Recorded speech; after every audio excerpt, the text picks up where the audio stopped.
Hello guys, welcome to Fiction Quest. So in this video, we will see, what if Naruto Awaken power of the moon-breathing god and got married with Kanao Tsuyuri from Demon Slayer. If you enjoy these kinds of stories, don't forget to show us some love by hitting the like button and subscribing to the channel. Your support means the world to us. Now, let's start the story. Chapter 1.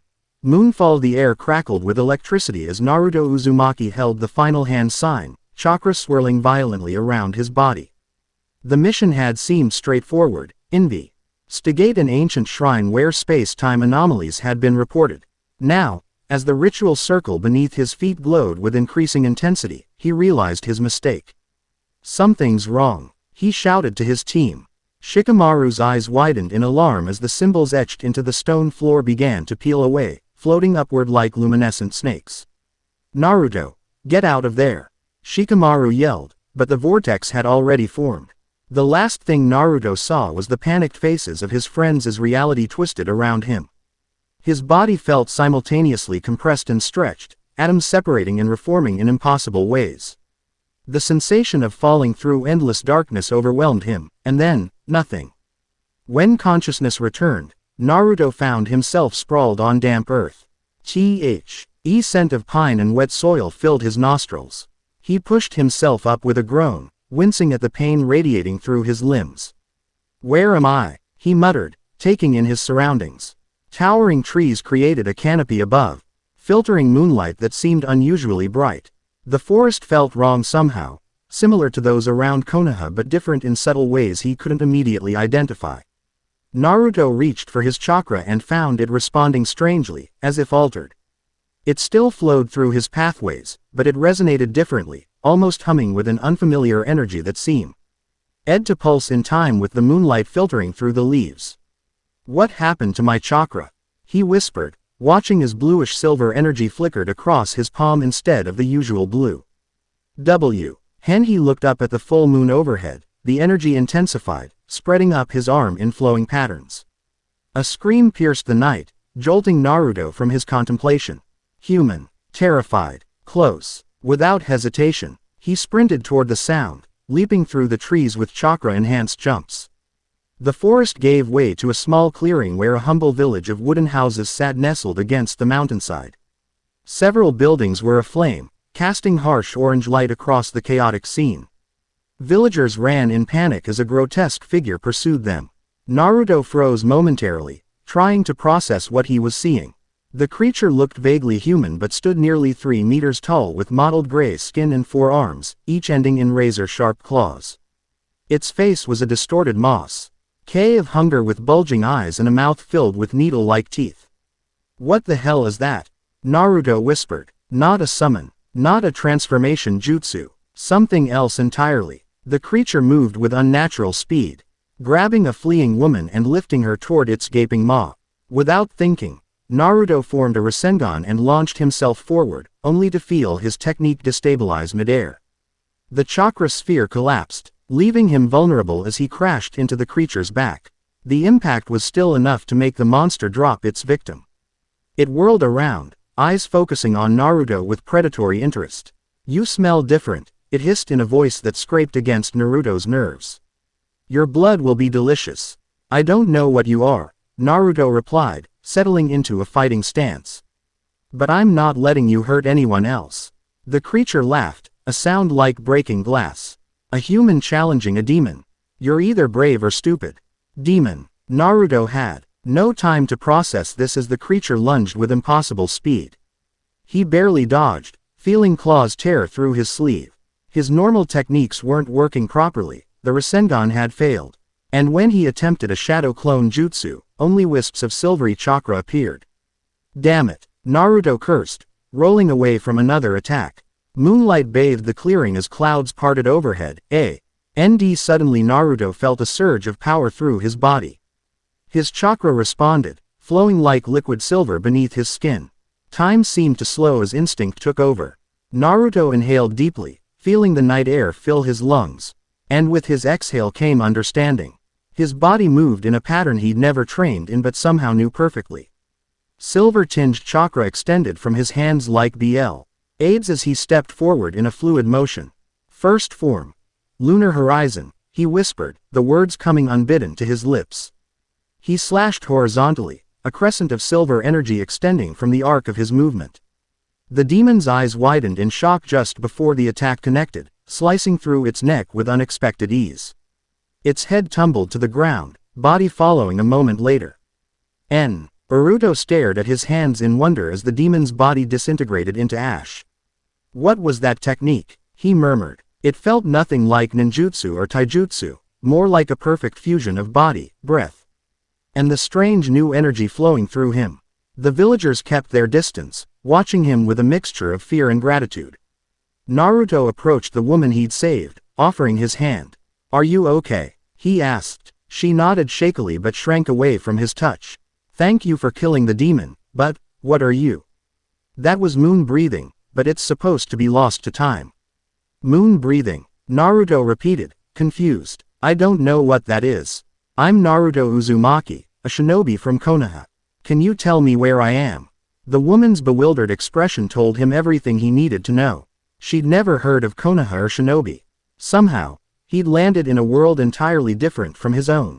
3 days later, Naruto had gathered enough information to understand the basics of his situation.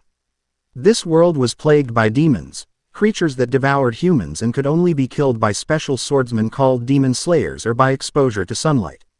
The strange technique he'd used was apparently a legendary fighting style called MoonBreathing, rumored to be extinct for centuries.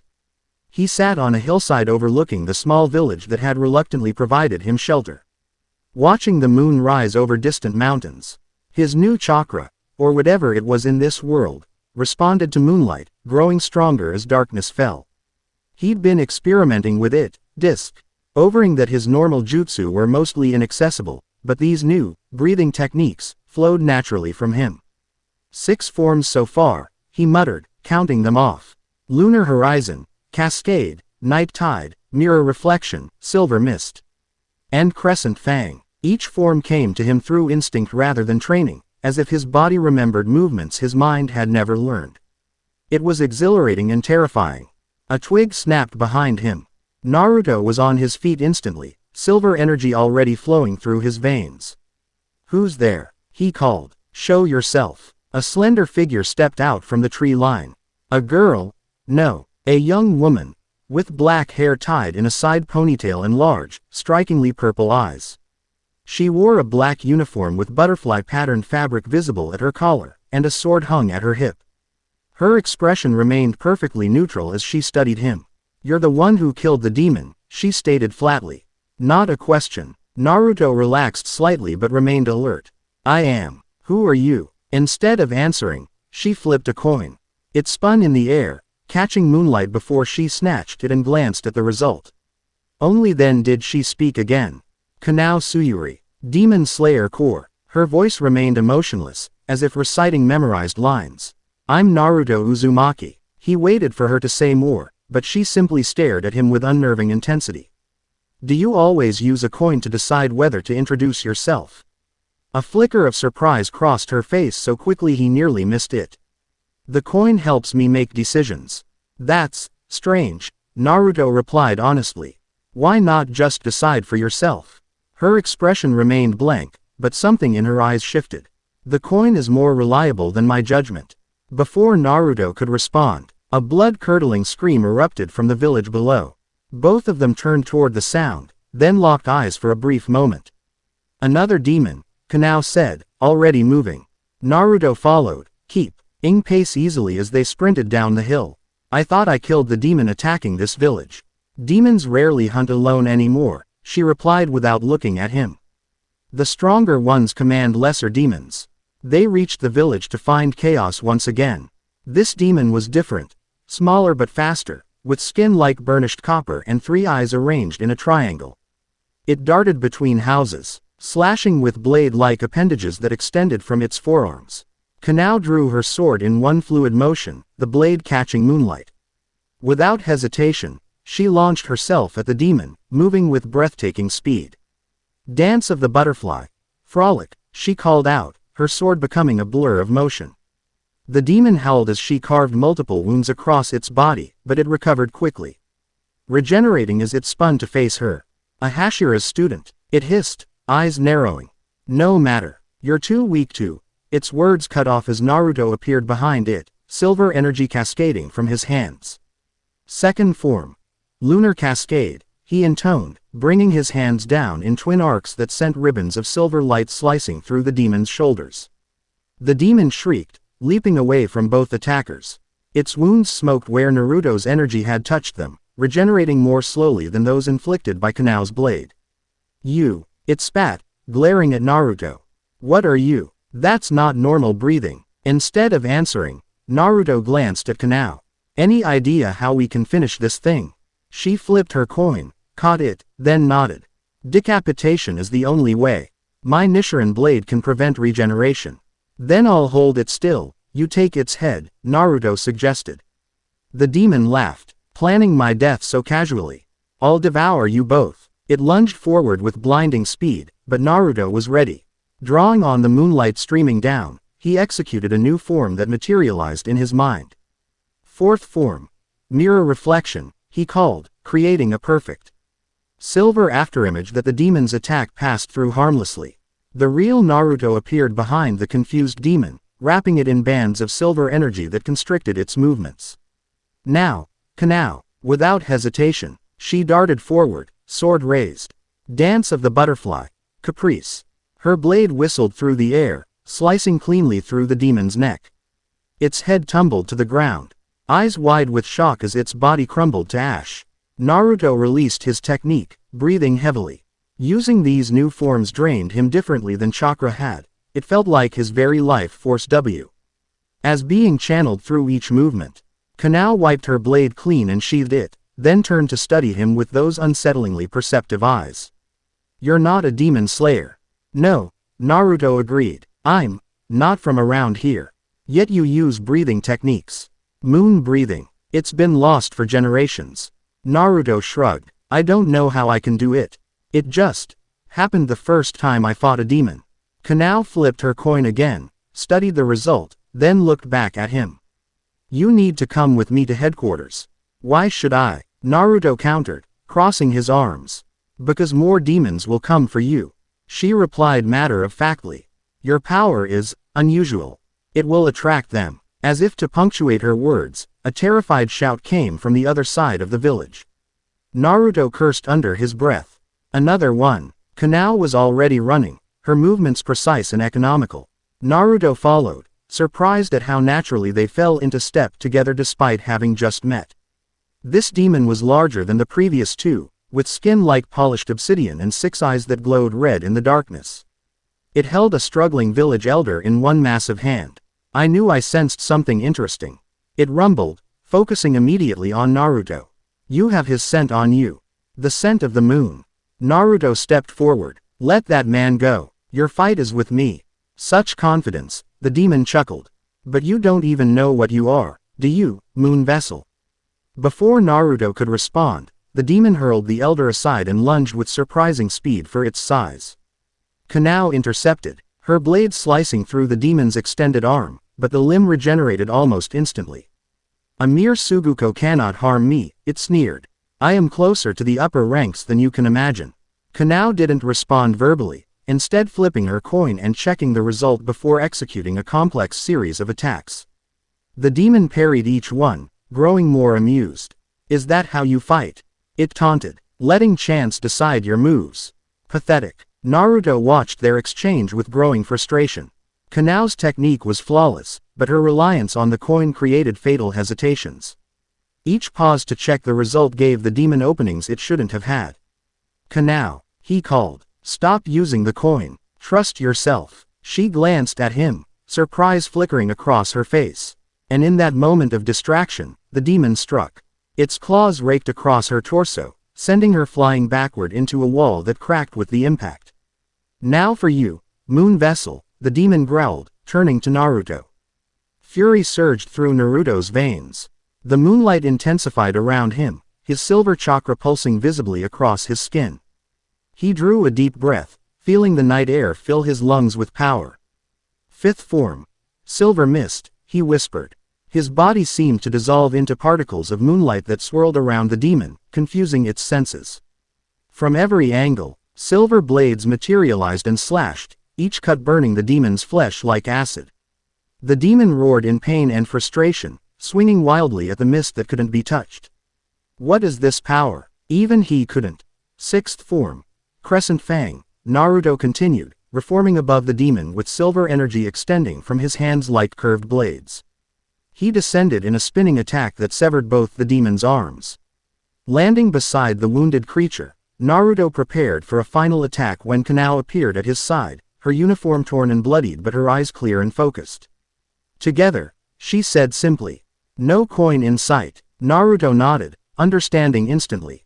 He executed the first form again, his horizontal slash perfectly timed with Kanao's upward stroke. Their combined attack caught the demon in a cross pattern, separating its head from its body in a clean cut. As the demon's body disintegrated, Naruto turned to Kanao. "Are you all right?" She nodded, wiping blood from a cut on her cheek. "How did you do that? The fifth form hasn't been seen since." "I don't know," Naruto cut her off, genuinely confused. "The forms just come to me when I need them, like muscle memory I never developed." Kanao studied him with new interest. "You need to meet the Hashira. They'll want to know about this. These Hashira, they're your leaders. The most powerful demon slayers," she confirmed. "And they'll have questions about you. Many questions." Naruto sighed, looking around at the damaged village. "I have plenty of questions myself. Like what that demon meant by moon vessel." Kanao's expression remained neutral, but her eyes reflected concern. "That's why you need to come with me. If demons are targeting you specifically, you're not safe alone. And neither are the people around you." The truth of her words stung, but Naruto couldn't deny the logic. 3 demon attacks in one small village was no coincidence. Something about his new power was attracting them. "Fine," he agreed reluctantly. "I'll go with you to meet these Hashira. But I'm not joining any corps or taking orders. I need to figure out how to get back to my own world." If Kanao was surprised by his mention of another world, she didn't show it. Instead, she reached for her coin, then hesitated, closing her fingers around it without flipping. "We leave at dawn," she said, making the decision on her own. The journey to the Demon Slayer headquarters would take several days according to Kanao. They traveled by day, when demons couldn't pursue them, and took shelter each night in villages or isolated forest clearings. Naruto learned quickly that Kanao wasn't much for conversation. She answered direct questions with minimal information and rarely offered anything voluntarily. Her reliance on the coin for decisions both fascinated and frustrated him. "So you've been using that coin to make choices since you were a child?" he asked as they walked along a mountain path on their second day of travel. Kanao nodded, her attention focused on the terrain ahead. "But why? What happens if you lose it?" She considered this for a moment. "I don't lose it." "That's not an answer," Naruto pressed. "What about when you were fighting that demon? You hesitated every time you flipped the coin, and it nearly got you killed." Her steps faltered slightly, the only indication his words had affected her. "The coin tells me what to do. But you didn't use it for our combined attack," Naruto pointed out.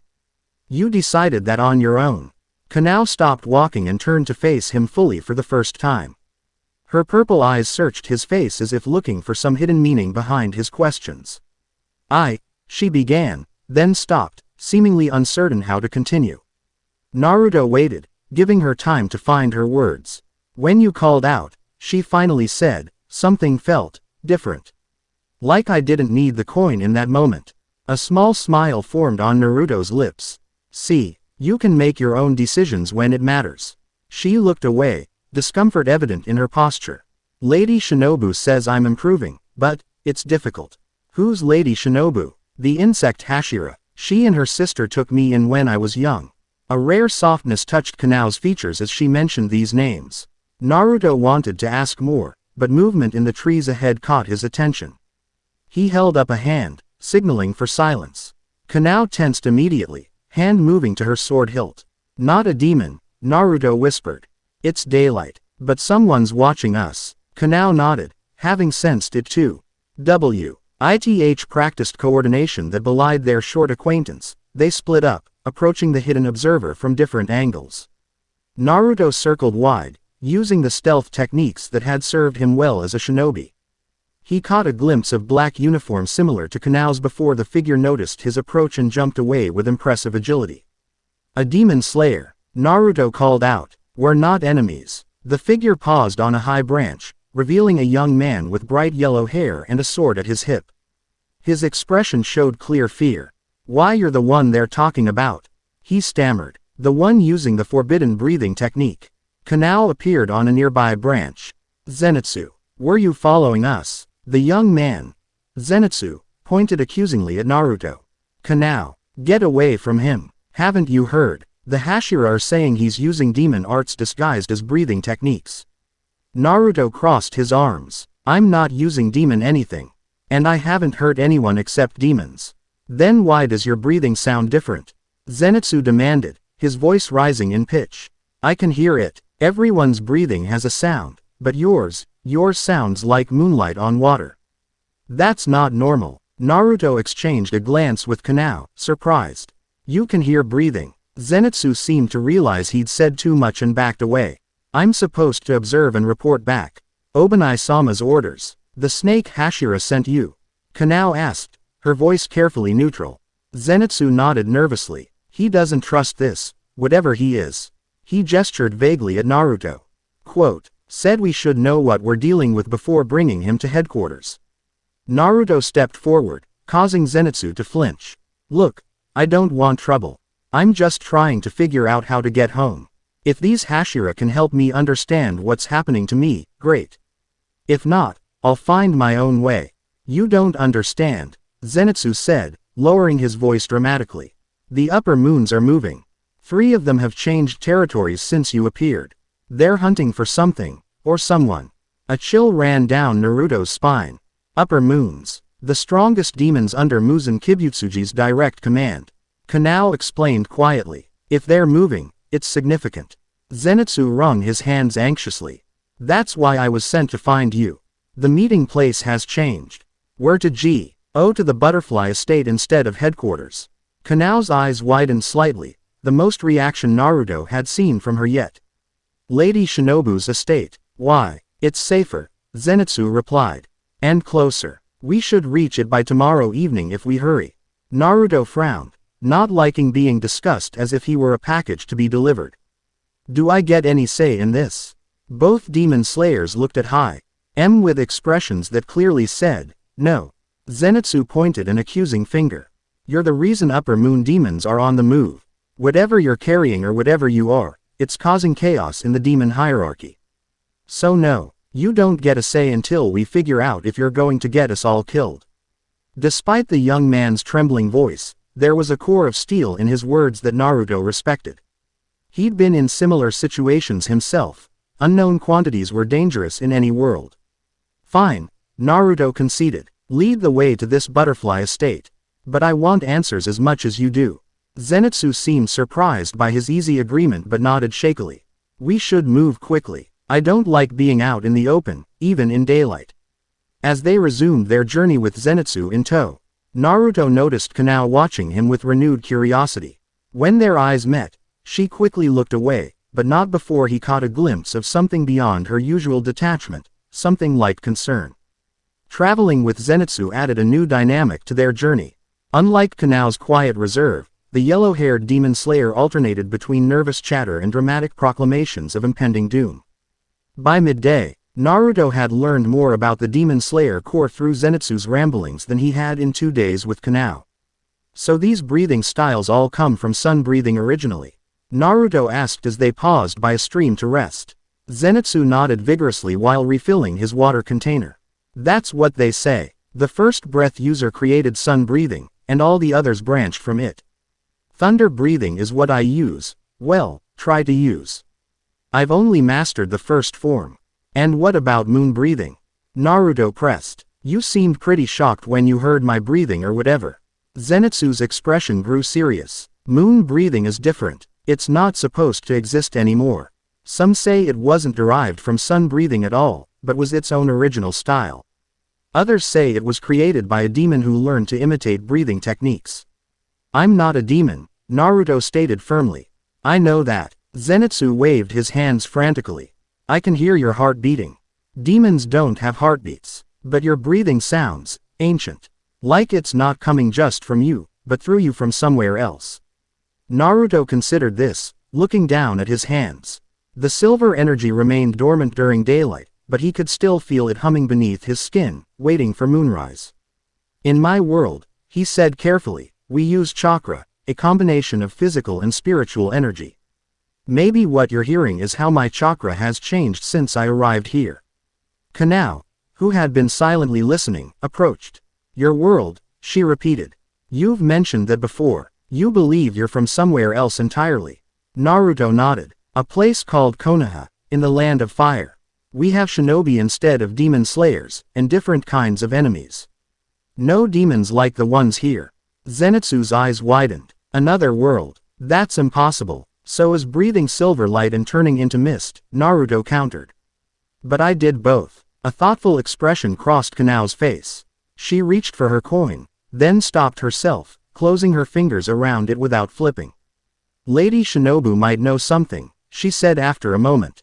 Quote, she has extensive knowledge of many subjects. Is she nice? Naruto asked warily, remembering Zenitsu's fear of the snake Hashira. A ghost of a smile touched Kanao's lips. She's always smiling. Zenitsu shuddered. That's what makes her terrifying. Before Naruto could ask for clarification, Kanao tensed, her attention shifting to the forest behind them. Zenitsu went pale, confirming that he too had sensed something. What is it? Naruto whispered, instinctively moving into a defensive stance. People, Zenitsu murmured, closing his eyes to concentrate. 4, no, 5 of them. Moving fast. Demon slayers, but what? Naruto pressed when Zenitsu hesitated. Their breathing sounds wrong. Strained. Like they're injured or. His eyes snapped open. We need to move. Now. No soon. Had he spoken than the first attacker burst from the tree line. A demon slayer in the standard uniform, but with eyes that glowed red and movements too jerky to be natural. What the hell? Naruto limed as the possessed slayer lunged at him with a sword. Kanao intercepted, parrying the attack with her own blade. They're being controlled. 2 more corrupted demon slayers emerged from the forest, moving with the same unnatural gait. Their faces were blank, eyes glowing, and thin black lines spread across their skin like creeping vines. Blood demon art, Zenitsu whimpered, drawing his sword with trembling hands. Someone's controlling them from afar. Naruto dodged a wild swing from another possessed slayer, reluctant to counterattack against what were clearly victims. How do we free them without hurting them? Find the controller. Kanao called, expertly defending against 2 attackers simultaneously. Break their connection. Easier said than done, Naruto thought grimly. Hee-haw. No idea how to locate an unseen puppet master while fending off multiple attackers. His moon-breathing techniques would be devastating against human opponents, potentially lethal. A possessed slayer charged him with reckless abandon. Naruto sidestepped, using a basic taijutsu move to redirect the attacker's momentum into a nearby tree.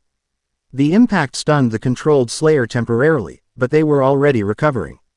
Zenitsu, Naruto called. Can you hear where the controller might be? The yellow-haired slayer was barely holding his own against one attacker, his face contorted with fear and concentration. I'm trying. There's so much noise. Kanao moved with graceful efficiency, disarming one opponent and incapacitating another with precise strikes to pressure points. Despite her skill, she was being driven back by the relentless assault. One of the possessed slayers broke through, charging directly at Naruto with inhuman speed. In that moment of crisis, Naruto felt the familiar surge of silver energy despite the daylight, responding to his need. Third form. Night tide, he whispered. His body flowed like water around the attack, leaving a trail of faint silver afterimages. The controlled slayer stumbled through empty air as Naruto reappeared behind them, striking with the flat of his hand against the back of their neck.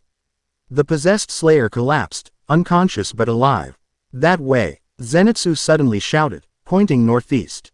About 200 meters. I can hear something. Like hundreds of whispering voices. Naruto made a split-second decision. Kanao, Zenitsu, hold them off. I'll find the controller. Without waiting for agreement, He channeled chakra to his legs and sprinted in the direction Zenitsu had indicated. The forest blurred around him as he pushed his speed to the limit. Following the faint trail of wrongness he could now sense himself. He burst into a small clearing where a slender figure stood with arms outstretched, fingers moving in complex patterns. It appeared human at first glance, a woman in an elaborate kimono with flowing black hair, but when she turned, her face revealed 3 pairs of eyes arranged vertically and a mouth that split her face from ear to ear.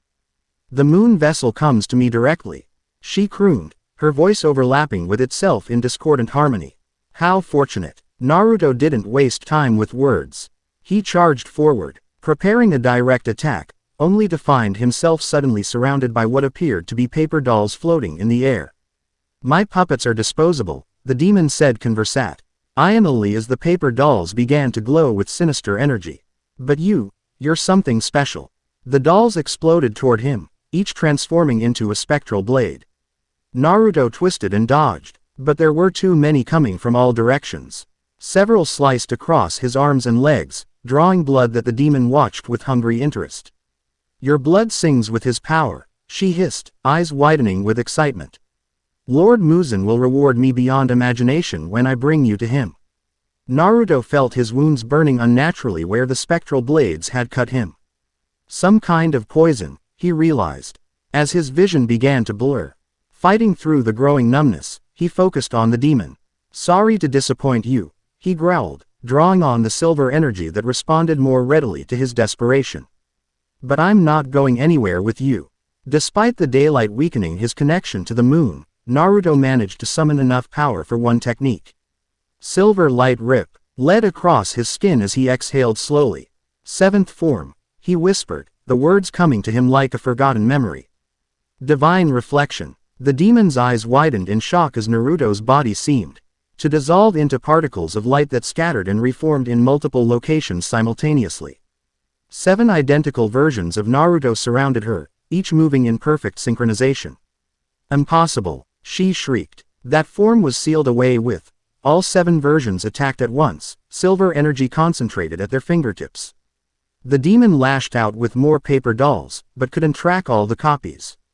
6 dispersed upon contact, mere illusions, but the 7th, the real Naruto, landed a direct hit to her chest.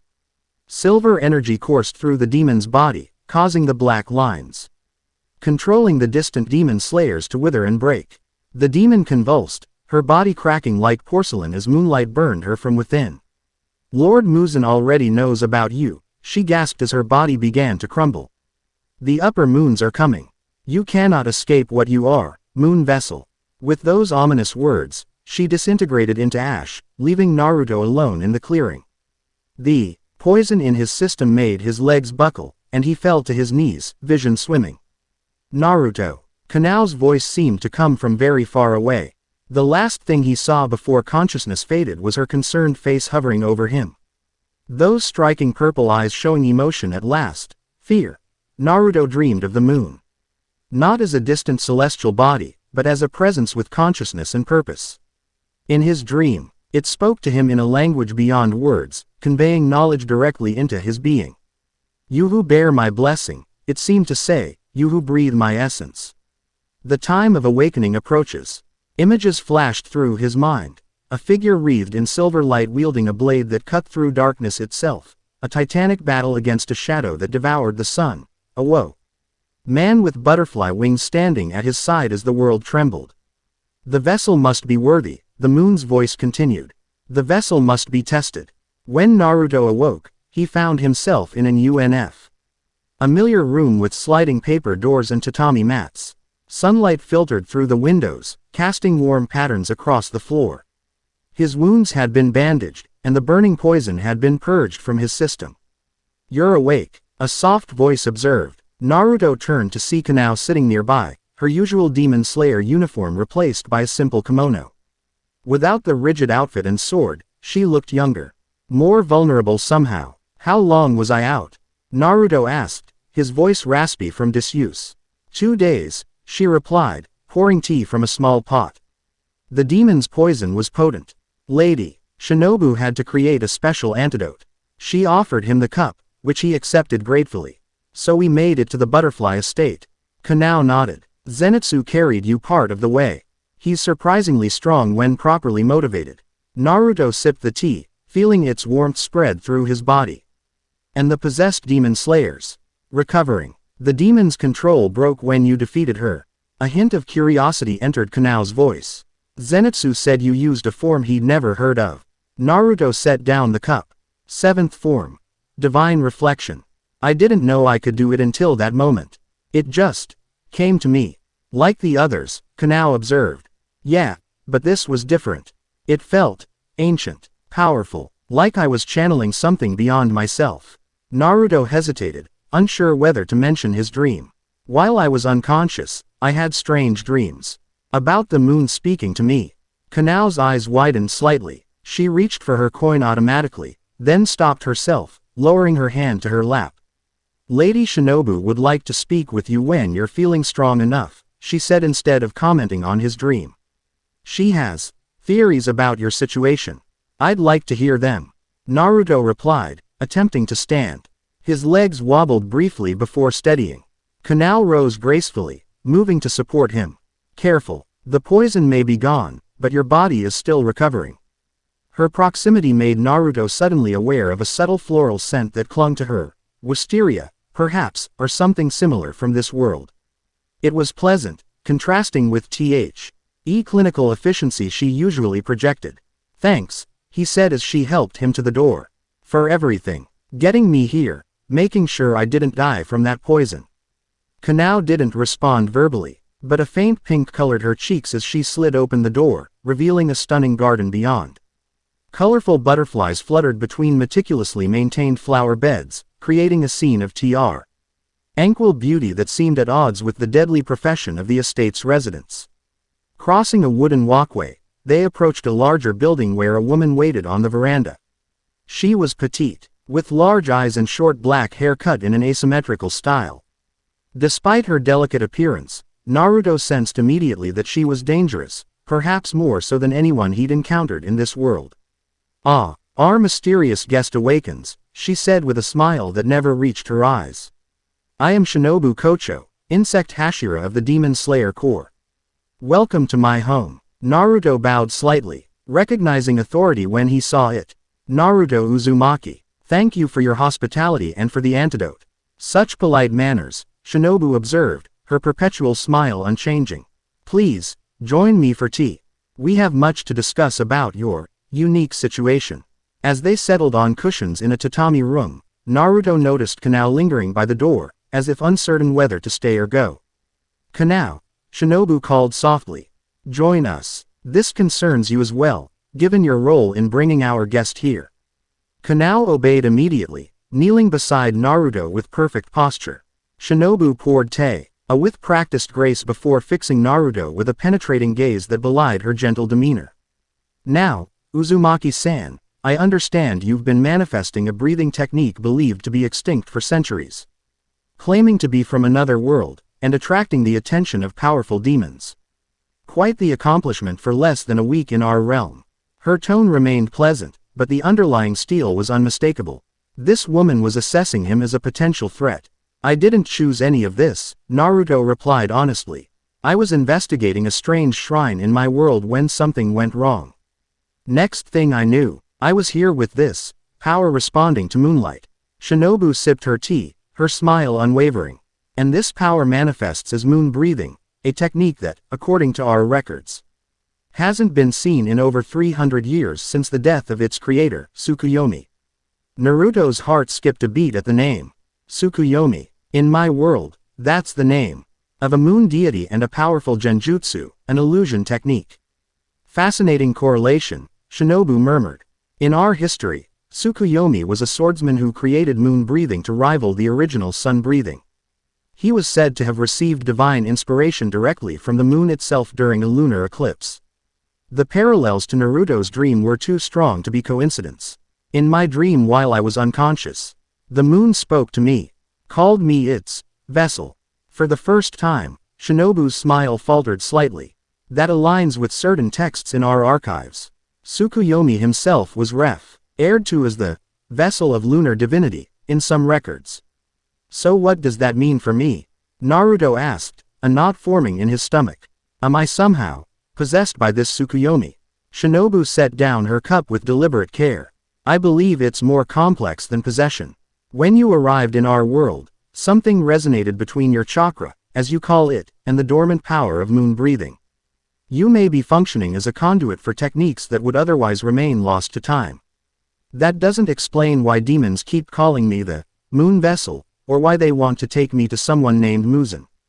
Naruto pointed out. Muzan Kibutsuji is the progenitor of all demons, Kanao explained quietly. Every demon is created from his blood. Shinobu nodded. And Muzan has one critic. Weakness. Sunlight is fatal to him and his kind. If your power truly channels some aspect of Tsukuyomi's divine connection to the moon, then Muzan might want to use me somehow to overcome his weakness, Naruto finished. Understanding dawning. The opposite of the sun is the moon. Precisely, Shinobu confirmed, which is why we must keep you protected while we determine the full extent of why.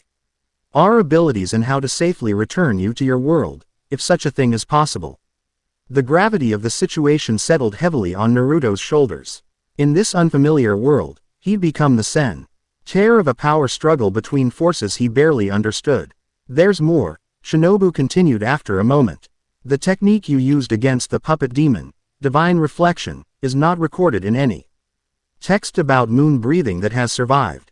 The fact that you could manifest it suggests you're accessing knowledge beyond what was passed down through human tradition. Like I'm learning directly from the source, Naruto murmured, remembering the sensations that accompanied each new form. But I can't control when new techniques appear. They just happen when I need them. Then we must help you learn to access them at will, Shinobu declared. Kanao will assist with your training. Surprise flashed across Kanao's face before her expression returned to neutral. She reached for her coin, but once again stopped herself, instead nodding in acceptance of the assignment. Training starts tomorrow, Shinobu continued, rising gracefully. For now, rest and recover your strength. The butterfly estate is protected, but we cannot remain here indefinitely. Soon, we will need to move to a more secure location to continue your training. As Shinobu glided from the room, Naruto turned to Kanao. Is she always that intense? A ghost of a smile touched Kanao's lips. That was Lady Shinobu being welcoming. Naruto laughed despite the gravity of their conversation. I'd hate to see her unwelcoming side. Many demons have, Kanao replied softly. None survived to describe it. Their eyes met, and for a brief moment, Naruto glimpsed something beyond Kanao's carefully maintained reserve, a flash of humor. Perhaps even the beginning of trust. It vanished quickly, but left him with a strange warmth that had nothing to do with the tea or his recovery. Whatever this world had in store for him, at least he wasn't facing it alone. Night fell over the butterfly estate, bringing with it the familiar surge of power as moonlight bathed the gardens. Naruto stood on the training ground, feeling the silver energy coursing through his veins, stronger than before. His recovery had been remarkably swift, another effect of his connection to the moon, perhaps. Kanao stood opposite him, her black demon slayer uniform stark against the silvery landscape, sword sheathed at her hip. They had been instructed to begin preliminary training, assessing the extent of Naruto's abilities in a controlled environment.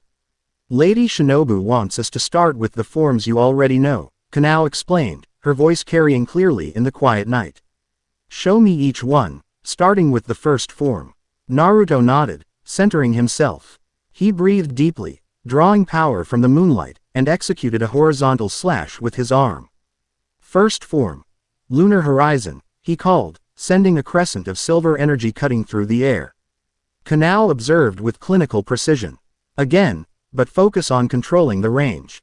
Naruto repeated the form, concentrating on containing the energy to a shorter distance.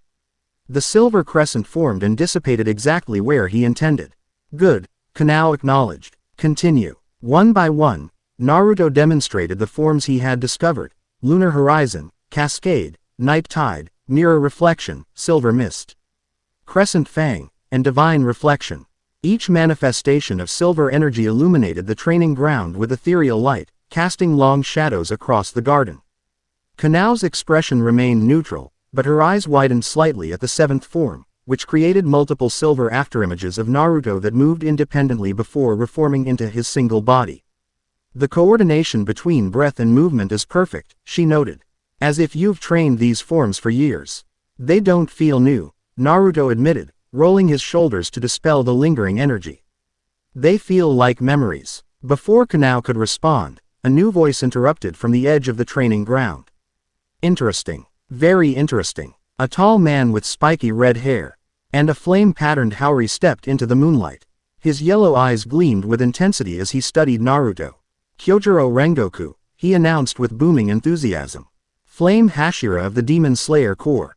Kanao bowed immediately. Rengoku-sama, we weren't expecting you. News travels fast when ancient breathing techniques suddenly reappear. Rengoku laughed, approaching with confident strides. I came as soon as I heard. Had to see it with my own eyes. His exuberance was so at odds with Shinobu's controlled demeanor that Naruto couldn't help but smile. Naruto Uzumaki, he introduced himself with a slight bow. No need for formalities. Rengoku clapped him on the shoulder with enough force to stagger a lesser man. Any wielder of a divine breathing technique is a comrade to be respected. Now, show me this moon breathing in action, against a real opponent. Before Naruto could protest, Rengoku had drawn his flame-patterned sword and settled into a fighting stance. Rengoku-sama, Kanao began cautiously. Lady Shinobu instructed us to proceed carefully with, nonsense. Rengoku interrupted with another booming laugh. The only way to truly understand a swordsman's heart is to cross blades. Don't worry, I'll hold back, somewhat. Naruto recognized the glint in Rengoku's eyes. He'd seen it in Rock Lee, in Sasuke, in any true martial artist eager to test themselves against a worthy opponent. Despite the potential danger, he found himself responding to that pure enthusiasm. I don't have a sword, Naruto pointed out, and I'm not sure how my techniques would work against a person rather than a demon. Use this. Rengoku produced a training sword from within his Haori and tossed it to Naruto, who caught it reflexively. As for holding back, don't. The moon and flame shall dance together under the night sky. Without further warning, Rengoku launched forward with blinding speed, his blade wreathed in flickering orange energy. First form. Unknowing fire. He called, executing a powerful vertical slash. Instinct took over as Naruto countered with moon breathing. Fourth form. Mirror reflection. Silver energy cascaded around him, creating an afterimage th. At Rengoku's blade passed through harmlessly while the real Naruto appeared to the side, countering with a horizontal strike that Rengoku barely blocked. Magnificent. The flame Hashira exclaimed, eyes shining with delight. The perfect counter to my attack. Again. What followed was less a battle and more a dance of fire and moonlight. Rengoku attacked with increasingly complex flame techniques, each more powerful than the last. While Naruto responded with moon-breathing forms that seemed to flow naturally from one to the next. Kanao watched from the sidelines, her expression shifting from concern to fascination as the two combatants moved across the training ground in a spectacular display of contrasting energies. Second form. Rising scorching sun. Rengoku roared, his blade creating an ascending arc of flame. Sixth form. Crescent Fang. Naruto countered, the training sword channeling silver energy in curved patterns that intercepted and dispersed the flames. With each exchange, Naruto felt more forms awakening within him, knowledge unfolding like pages of a forgotten book. The silver energy responded more fluidly, more intuitively, guided by muscle memory he hadn't known he possessed. Eighth form. He whispered as Rengoku prepared another attack. Lunar Vortex. Silver energy spiraled around Naruto, forming a swirling barrier that absorbed Rengoku's incoming fire technique. Yui and redirected it skyward in a spectacular display of light. Rengoku halted his assault, eyes wide with wonder. A defensive form. Perfect application. He sheathed his sword with a flourish and bowed deeply. Thank you for this honor. Uzumaki. I haven't enjoyed a match this much in years. Naruto lowered the training sword, breathing heavily but exhilarated. That was incredible. Your flame breathing is amazing. As is your moon breathing. Rengoku proclaimed. And to think, you discovered the eighth form during our brief exchange. Truly, you are a vessel worthy of divine technique. Word. Vessel, sent a chill through Naruto despite the warmth of the compliment. Rengoku-san, what do you know about Tsukuyomi and the original moon breathing? The flame Hashira's expression grew more serious. Ah, the heart of the matter. Let us sit and discuss properly. They moved to the veranda, where Kanao silently prepared tea. Under the moonlight, Rengoku's features seemed more solemn as he gathered his thoughts. Tsukuyomi was contemporary with the first breath users, he began. While most breathing techniques derived from sun breathing, moon breathing was said to have been created as its counterpart, not its descendant. Where sun breathing harnessed the fierce, direct power of daylight, moon breathing channeled the reflective, transformative nature of moonlight. Naruto listened intently, connecting these details with his own experiences. Tsukuyomi himself was something of a mystery, Rengoku continued. Records describe him as touched by divinity, a mortal who communed directly with the moon and received its blessing. Some accounts claim he wasn't fully human, that the moon literally sent a portion of its essence to Earth in human form. Like a Jinchuriki, Naruto murmured, thinking of his own history as a vessel for the nine tails. Pardon, Rengoku raised an eyebrow. In my world, there are people who contain powerful spirits, Biju, within themselves, Naruto explained. I was one such vessel. Maybe that's why the moon's power resonated with me when I arrived here. Rengoku slapped his knee with sudden understanding. Yes, that explains the compatibility. Your body was already accustomed to channeling power beyond mortal capacity. Kanao, who had been silently listening, spoke up. Then the demons, interest in Naruto. As likely twofold, Rengoku finished grimly. First, if he truly channels some aspect of Tsukuyomi's power, Muzan would see him as both threat and opportunity. Second, a being from another world with unique energy would naturally draw the attention of creatures always seeking to evolve and grow stronger. So I've painted a target on my back just by existing here, Naruto concluded with a sigh. A target, yes, but also a beacon of hope. Rengoku countered with renewed enthusiasm. The return of moon breathing could shift the balance in our endless struggle against the demons. Especially if you continue to rediscover forms thought lost to time. A question had been nagging at Naruto since his arrival. If I'm accessing Tsukuyomi's knowledge somehow, could that connection also show me how to return to my world? Rengoku's expression sobered. Perhaps. The boundaries between worlds is not a subject well documented in our records. But if anyone could traverse such boundaries, a vessel of divine power would be the most likely candidate. Their conversation was interrupted by the soft padding of footsteps. All three turned to see Shinobu approaching, her perpetual smile firmly in place despite the late hour. Rengoku-san, she greeted with a slight bow. I see you've met our guest and already initiated combat training against my explicit instructions. Despite her pleasant tone, there was an edge to her words. She made even the boisterous flame Hashira look sheepish. Apologies, Shinobu-san. My enthusiasm got the better of me. Rengoku laughed, though with less volume than before. But you'll be pleased to know our exchange was most informative. Uzumaki-san manifested the eighth form during our battle. Shinobu's eyes widened slightly, her gaze shifting to Naruto.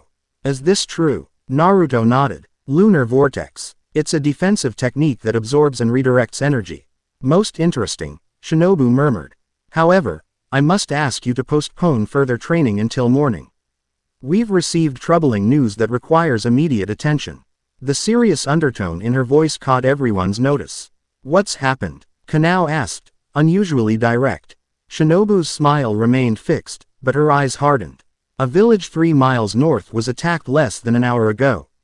Witnesses describe a demon with 6 arms using ice techniques, likely Daki and Gyutaro, Upper Moon 6. They left a message carved D into the village square. The moon vessel will come to us, or we will paint the land red. A heavy silence fell over the group. Naruto's hands clenched into fists, silver energy flickering briefly across his knuckles. They're targeting innocent people to draw me out, he said, voice tight with anger. A common tactic, Rengoku growled, all humor gone from his face. These cowards avoid direct confrontation with Hashira, preferring to slaughter defenseless villages. How many casualties? Kanao asked quietly. 17 confirmed, Shinobu replied, her smile now painfully at odds with the news she delivered. Including children. Naruto stood abruptly, silver energy cascading more visibly now as his emotions fueled his connection to the moon's power. I'm going after them. That's exactly what they want, Shinobu cautioned. I know, Naruto replied, his eyes meeting hers steadily. But I won't let more people die because of me. In my world, I never abandoned those who needed protection. I won't start now. Rengoku rose to his feet with a determined grin. Well said. I shall accompany you. Upper Moon 6 is dangerous, but not invincible. I'm coming too, Kanao stated firmly, no coin in sight to guide her decision. Shinobu observed the three of them, her smile unchanging though something shifted in her eyes, perhaps approval, perhaps concern. Very well, she conceded after a moment. But this will be a coordinated effort. I'll send word to the other Hashira in the region. We'll use this opportunity to eliminate an Upper Moon threat while protecting our guest. Naruto nodded gratefully. Thank you. When do we leave? Dawn, Shinobu replied. Demons are strongest at night, and we need time to prepare. Rest while you can, Uzumaki-san. Tomorrow will test the limits of your newfound power. As the others departed to make preparations, Kanao lingered behind. In the moonlight, her purple eyes seemed to glow with an inner light that matched the silver energy still flowing across Naruto's skin. You don't have to come, Naruto told her quietly. This is my fight. Kanao shook her head, the most decisive gesture he'd seen from her. No, it's our fight. Something in her simple declaration warmed Naruto more than any elaborate speech could have. For the first time since arriving in this strange world, he felt truly connected to someone, a bridge forming between his old life and this new reality. Then we'll face it together, he agreed with a small smile. Kanao didn't return the smile, but her eyes softened in a way that conveyed more than any expression could. Without another word, she turned and walked away, leaving Naruto alone with the moonlight and the knowledge that tomorrow would bring battle, and perhaps answers to the mysteries surrounding his presence in this world. As he looked up at the moon hanging heavy in the night sky, Naruto couldn't shake the feeling that it was watching him back, evaluating his worthiness as its chosen vessel. Whatever that meant, he was determined to prove himself equal to the task, not for divine approval, but for the people now counting on him to help protect their world. I don't know why you chose me, he whispered to the glowing orb above. But I won't let you down. The moonlight seemed to intensify briefly in response, silver energy surging through his veins with renewed purpose. Whether coincidence or confirmation, Naruto took it as a sign that he was on the right path, a path that would either lead him home or to a destiny he couldn't yet imagine. Either way, he would face it head-on, as he always had. Chapter 1 and Chapter 2. Crescent Dance. Dawn painted the eastern sky in shades of pink and gold as the small group departed from the butterfly estate. Naruto walked beside Kanao, while Kyoju, Ro Rengoku led the way with characteristic enthusiasm. Despite the early hour and the gravity of their mission, the flame Hashira's energy seemed boundless. Nothing like the promise of battle to invigorate the spirit, Rengoku declared, his flame-patterned Haori billowing behind him. We shall reach the village by midday and begin tracking the demons immediately. Naruto glanced at Kanao, who maintained her usual composed silence. In the growing daylight, her purple eyes appeared more focused, determined. The hesitation he'd first observed in her seemed diminished, though she still carried E-coin in her pocket, a fact he'd noticed when she absently touched it during their departure preparations. Have you fought Upper Moon demons before? Naruto asked her quietly as they followed a narrow mountain path. Kanao shook her head. Only lower ranks. Upper Moons are rarely seen. They typically remain close to Muzan or carry out specific missions. Which makes this attack all the more significant, Rengoku called back. His hearing evidently sharper than Naruto had realized. Upper Moon 6 specifically targeting you means Muzan has taken a direct interest in your power. The weight of responsibility settled heavily on Naruto's shoulders. 17 people died because of me. No, Kanao said with unexpected firmness. They died because demons killed them. The blame lies with the killers, not with you. Naruto looked at her in surprise. It was the most assertive statement he'd heard from her, delivered without hesitation or coin consultation. Excellently said, Kanao. Rengoku approved with a vigorous nod. We must never misdirect our blame or lose focus on the true enemy. They traveled through the morning, moving swiftly through forests and across streams. Naruto found himself impressed by the endurance of the demon slayers. Despite being ordinary humans without chakra, they maintained a pace that would challenge many shinobi.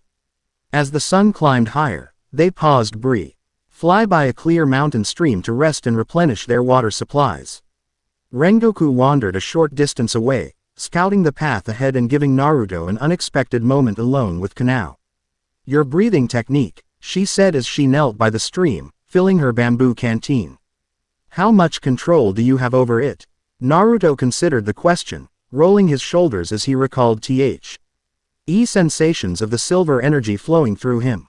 "It comes most naturally at night, under moonlight. During daylight, it's harder to access, but still there. Like it's sleeping just beneath my skin." "Can you control which forms appear?" "Not completely," Naruto admitted.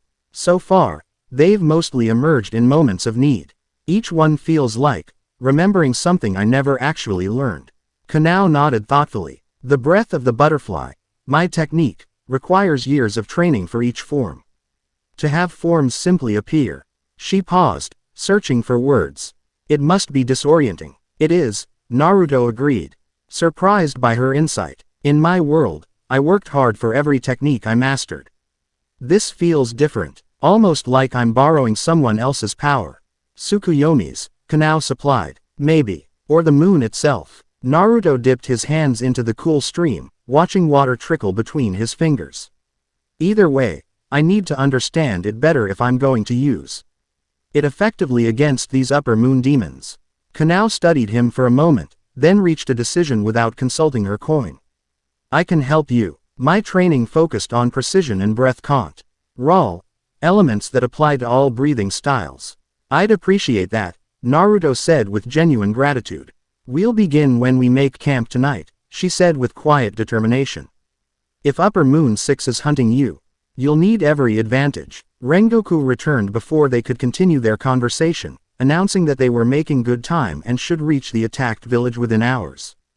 As they resumed their journey, Naruto noticed Kanao watching him with new interest, as if seeing him differently after their brief exchange. The village lay in ruins. Destroyed homes and scattered debris painted a picture of swift, merciless violence. Blood stained the ground in places, though no bodies remained, a grim reminder of demons' feeding habits. In the center of what had once been the village square, a message was carved deep into the stone well: "The moon vessel will come to us, or we will paint the land red."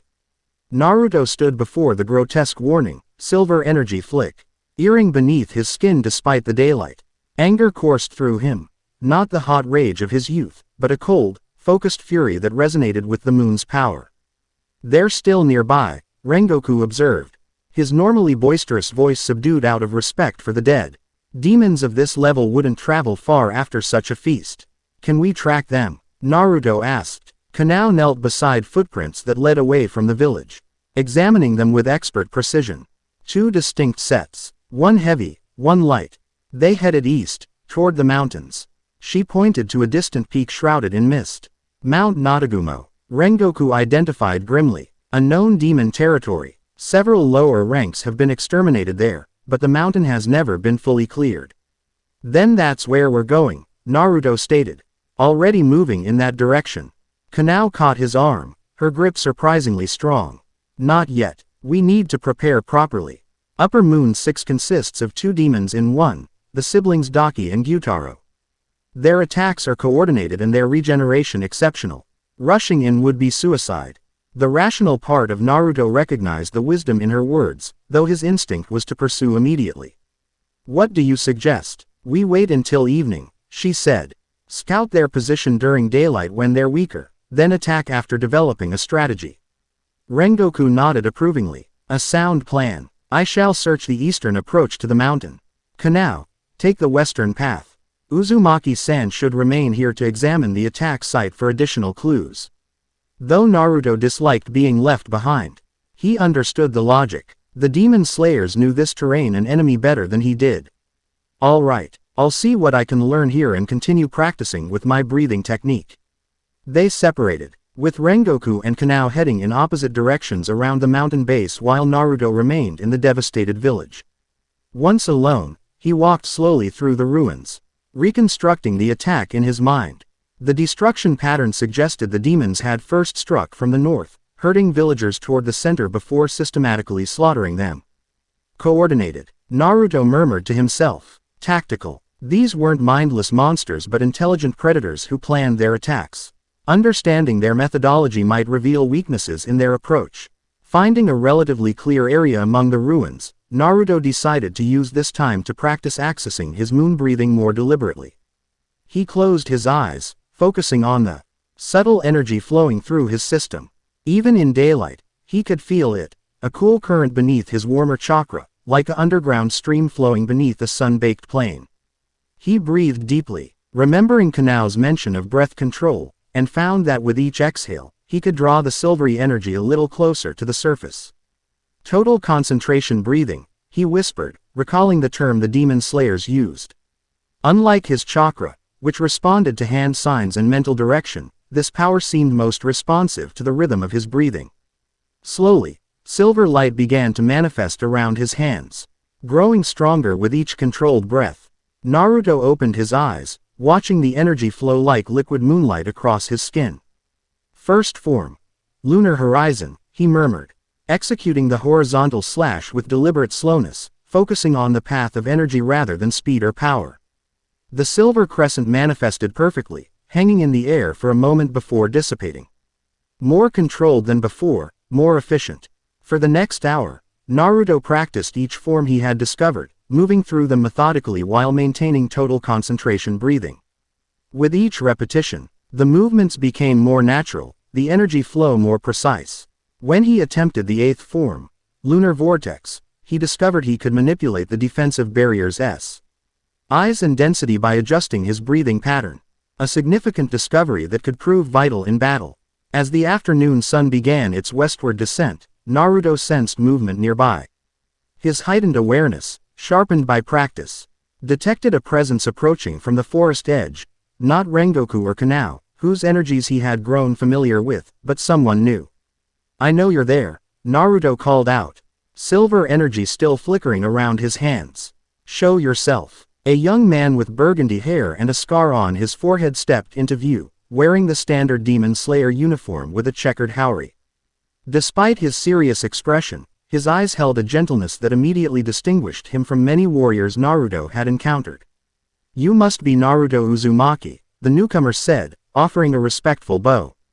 "I'm Tanjiro Kamado. Lady Shinobu sent me to provide additional support." Naruto relaxed slightly, the silver energy fading from his hands. "How did you find us?" Tanjiro tapped his nose with a small smile. "I have a strong sense of smell. I tracked Kanao and Rengoku-san's scents from the butterfly estate." "Impressive," Naruto acknowledged, studying the young demon slayer with interest. There was something inherently trustworthy about Tanjiro's demeanor, an openness rarely found in hardened warriors. "Kanao and Rengoku-san are scouting the mountain. They should return soon." Tanjiro nodded, looking around at the destroyed village with evident sorrow. "I smelled the aftermath of the attack from miles away. So much suffering." "You can smell emotions?" Naruto asked, surprised. "Among other things, every person, every demon has a unique scent. Emotions change those scents in recognizable ways." Tanjiro's attention shifted to Naruto, his nose twitching slightly. "Your scent is unusual. Like fresh snow under moonlight, with something else beneath it, something warm and powerful." Naruto blinked, taken aback by the accurate description of how his dual energies felt to him internally. "That's eerily correct." A faint smile touched Tanjiro's lips. "It's a useful ability for tracking demons. Speaking of which," he turned toward the mountain, inhaling deeply. "There are multiple demons on Mount Natagumo. More than just Upper Moon 6. "How many?" "At least 5 distinct scents, plus numerous weaker ones." Tanjiro's expression grew troubled. "It's unusual for so many to gather in one location." The implications were concerning. "A trap," Naruto concluded grimly. "Most likely," Tanjiro agreed. "They're expecting you." Before they could discuss further, Kanao emerged from the western forest path, moving with swift, graceful strides. She paused momentarily upon seeing Tanjiro, then continued toward them. "Tanjiro," she greeted with a slight nod. "Lady Shinobu sent you." "Yes." "Zenitsu and Inosuke are coming separately. They were completing another mission when the message arrived." Kanao turned to Naruto. "The western approach is heavily guarded. Spider demons under someone's control. possibly lower moon demons acting as sentries.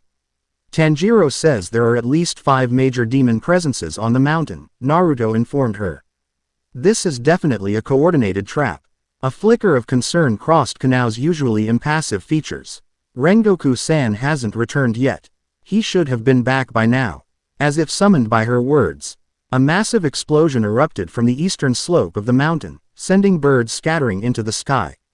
Flames briefly illuminated the afternoon shadows before dissipating into black smoke. Rengoku-san, Tanjiro exclaimed, already moving toward the disturbance. Naruto and Kanao followed immediately, all three sprinting toward the eastern path. As they ran, Naruto felt the silver energy responding to his rising adrenaline. Flowing more readily despite the daylight, they covered ground quickly, following the residual heat signature of Rengoku's flame breathing. The forest thinned as the Y approached a rocky outcropping where signs of battle were evident. Scorched earth, shattered trees, and splashes of blood that steamed upon contact with air. Rengoku stood at the center of the destruction, his uniform torn and bloody but his stance unwavering. Before him crouched a slender, pale woman with elaborate kimono and obi that seemed to move with a life of their own. Half her face was beautiful, the other half transformed into something monstrous with a glowing eye and twisted features. Ah! More guests arrive, the female demon purred, her obi ribbons writhing like snakes. Including our honored guest of honor. Daki. Kanao identified quietly, one half of Upper Moon 6. Rengoku grinned despite the blood trickling from a wound on his forehead. Excellent timing. This one is stronger than expected. Where there's one, the other can't be far. As if on cue, a tall, emaciated figure with ash-gray skin and long, greasy hair emerged from Daki's back like a grotesque parasite. 6 arms extended from his torso, each ending in curved sickles formed from his own blood-hardened flesh. So this is the moon vessel, the male demon rasped, his sunken eyes fixed on Naruto.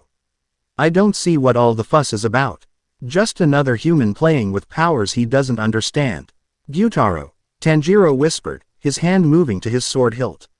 Both siblings together. Naruto stepped forward, silver energy now visibly cascading across his skin despite the remaining daylight. The presence of immediate danger had fully awakened his moon breathing. You killed 17 innocent people to draw me out, Naruto stated. His voice cold with controlled anger. Why? Daki laughed, the sound like breaking glass. The arrogance. As if we need reasons to feast on human flesh. Lord Muzan wants you alive, Gyutaro added, his permanent rictus grin widening. But he didn't specify what condition you needed to be in. A few missing limbs won't matter. Rengoku moved to stand beside Naruto, his blade gleaming with orange energy. 4 against 2. Favorable odds, wouldn't you say? Gyutaro's disturbing laugh echoed across the clearing. 4. You think it's just us? From the surrounding forest emerged more demons. Spider-like creatures with human faces, a massive bull-headed monster, and 3 humanoid figures with the distinct numbered eyes of lower moon demons. A welcoming committee, Gyutaro continued, spreading his 6 arms wide. All for you, moon vessel. Naruto assessed the situation quickly. They were outnumbered at least 5 to 1, with Upper Moon 6 coordinating the attack. Even with 2 skilled Hashira-level fighters at his side, the odds were concerning. Stay close, he murmured to his companions. Fighting scattered will get us killed. Kanao and Tanjiro moved to flank him while Rengoku completed their defensive circle, all 4 facing outward toward the encroaching demons. Any suggestions? Tanjiro asked quietly, drawing his black blade. Before anyone could respond, Gyutaro launched the first attack, sending blood sickles flying from his extended limbs. Simultaneously, Daki's obi ribbons lashed out like whips, targeting each of the 4 defenders separately. 8th form. Lunar Vortex. Naruto called, the silver energy expanding outward in a swirling barrier that deflected both attacks. The moment of protection gave his companions time to prepare. Rengoku erupted forward in a blaze of flame, engaging Gyutaro directly with a series of blindingly fast sword techniques. Tanjiro moved to intercept the lower moon demons approaching from the west, while Kanao faced Daki with precise, calculated movements. Naruto found himself confronted by the bull-headed demon, which charged with earth-shaking force. He sidestepped at the last moment, the silver energy enhancing his speed and perception. Second form. Lunar cascade. He breathed, bringing both hands down in twin arcs that sent ribbons of silver light slicing through the charging demon's shoulders. The monster bellowed in pain as its arms were severed, the wounds smoking where Naruto's energy had prevented immediate regeneration. Before it could recover, Naruto executed a follow-up attack. First form. Lunar horizon. The horizontal slash of silver energy bisected the demon's neck, severing its head completely. As the bull-headed demon crumbled to ash, Naruto turned to assess the broader battle. Rengoku was holding his own against Gyutaro, flames and blood sickles clashing in spectacular fashion. Tanjiro moved with remarkable efficiency, dispatching spider demons while evading the lower moons, more coordinated attacks. Kanao, however, was struggling against Daki's overwhelming number of attacks. The female demon's obi ribbons struck from multiple angles simultaneously, leaving little room for counterattack. Even as Kanao parried and dodged with incredible precision, a ribbon snaked past her guard, slicing across her shoulder. Without hesitation, Naruto moved to her aid, silver energy propelling him across the battlefield. Fourth form. Mirror reflection, he called, creating multiple afterimages that confused Daki's targeting system. The real Naruto appeared behind Kanao, back to back with her as he deflected incoming ribbons with arcs of silver light. Together, he said, echoing her words from their previous battle. Understanding flashed in her eyes as she nodded once, decisively. Without needing further communication, they began moving in synchronization, Kanao's butterfly dance techniques complementing Naruto's moon-breathing forms in a deadly ballet. Where Kanao sliced through ribbons with her blade, Naruto followed with silver energy that prevented regeneration. When Daki targeted Naruto with multiple attacks, Kanao intercepted with precisely Ed cuts that created openings for his counter-strikes. Their coordination seemed to infuriate Daki, whose attacks grew increasingly frenzied. How dare you, worthless humans! Fifth form. Silver mist, Naruto whispered, his body dissolving into particles of moonlight that swirled around both him and Kanao, confusing Daki's senses and providing momentary cover. Within the protective mist, Kanao glanced at Naruto, her purple eyes determined. We need to decapitate both siblings simultaneously. It's the only way to kill them permanently. Can you reach Daki's neck? Naruto asked. Yes, but Gyutaro will defend her the moment I move for the killing blow. Naruto considered this, watching Rengoku's battle through the shifting silver mist. The flame Hashira was extraordinarily skilled but could hold Gyutaro's full attention indefinitely. I have an idea, Naruto said. But I'll need to use a form I haven't fully mastered yet. Kanao studied him briefly, then nodded without hesitation. No coin flip, no uncertainty, just trust. Tell me what to do. The simplicity of her faith in him resonated deeply. When I give the signal, go for Daki's neck. Don't worry about Gyutaro, I'll handle him. The mist began to dissipate as Daki's attacks intensified, ribbons slashing through the silver particles with increasing accuracy. Now, Naruto called, stepping out of the fading protection with hands forming a seal unfamiliar to this world. Drawing on his original chakra rather than the moon's power, Naruto attempted a technique from his home world. Shadow Clone Jutsu. For a moment, nothing happened. His chakra swirled but failed to manifest the clones he intended. Then, unexpectedly, the silver energy intervened, merging with his chakra in a new way. Ninth form. Phantom Division. Came the words unbidden to his lips. Instead of traditional shadow clones, 5 perfect copies of Naruto materialized, each wreathed in silver light and moving with independent consciousness. Unlike the usury afterimages of mirror reflection, these phantoms were solid, capable of physical impact. Both demons faltered momentarily at this unexpected development. Kanao seized the opportunity, launching herself toward Daki with breathtaking speed, her blade aimed for the female demon's neck. Gyutaro sensed the danger to his sister and disengaged from Rengoku, all 6 arms extending toward Kanao with lethal intent. Before the blood sickles could reach her, however, Naruto's phantoms intercepted, each engaging one of Gyutaro's arms with precise silver-enhanced strikes. The real Naruto joined Rengoku, both targeting Gyutaro's exposed neck while his attention was divided between protecting his sister and fending off the phantoms. Flame breathing, second form.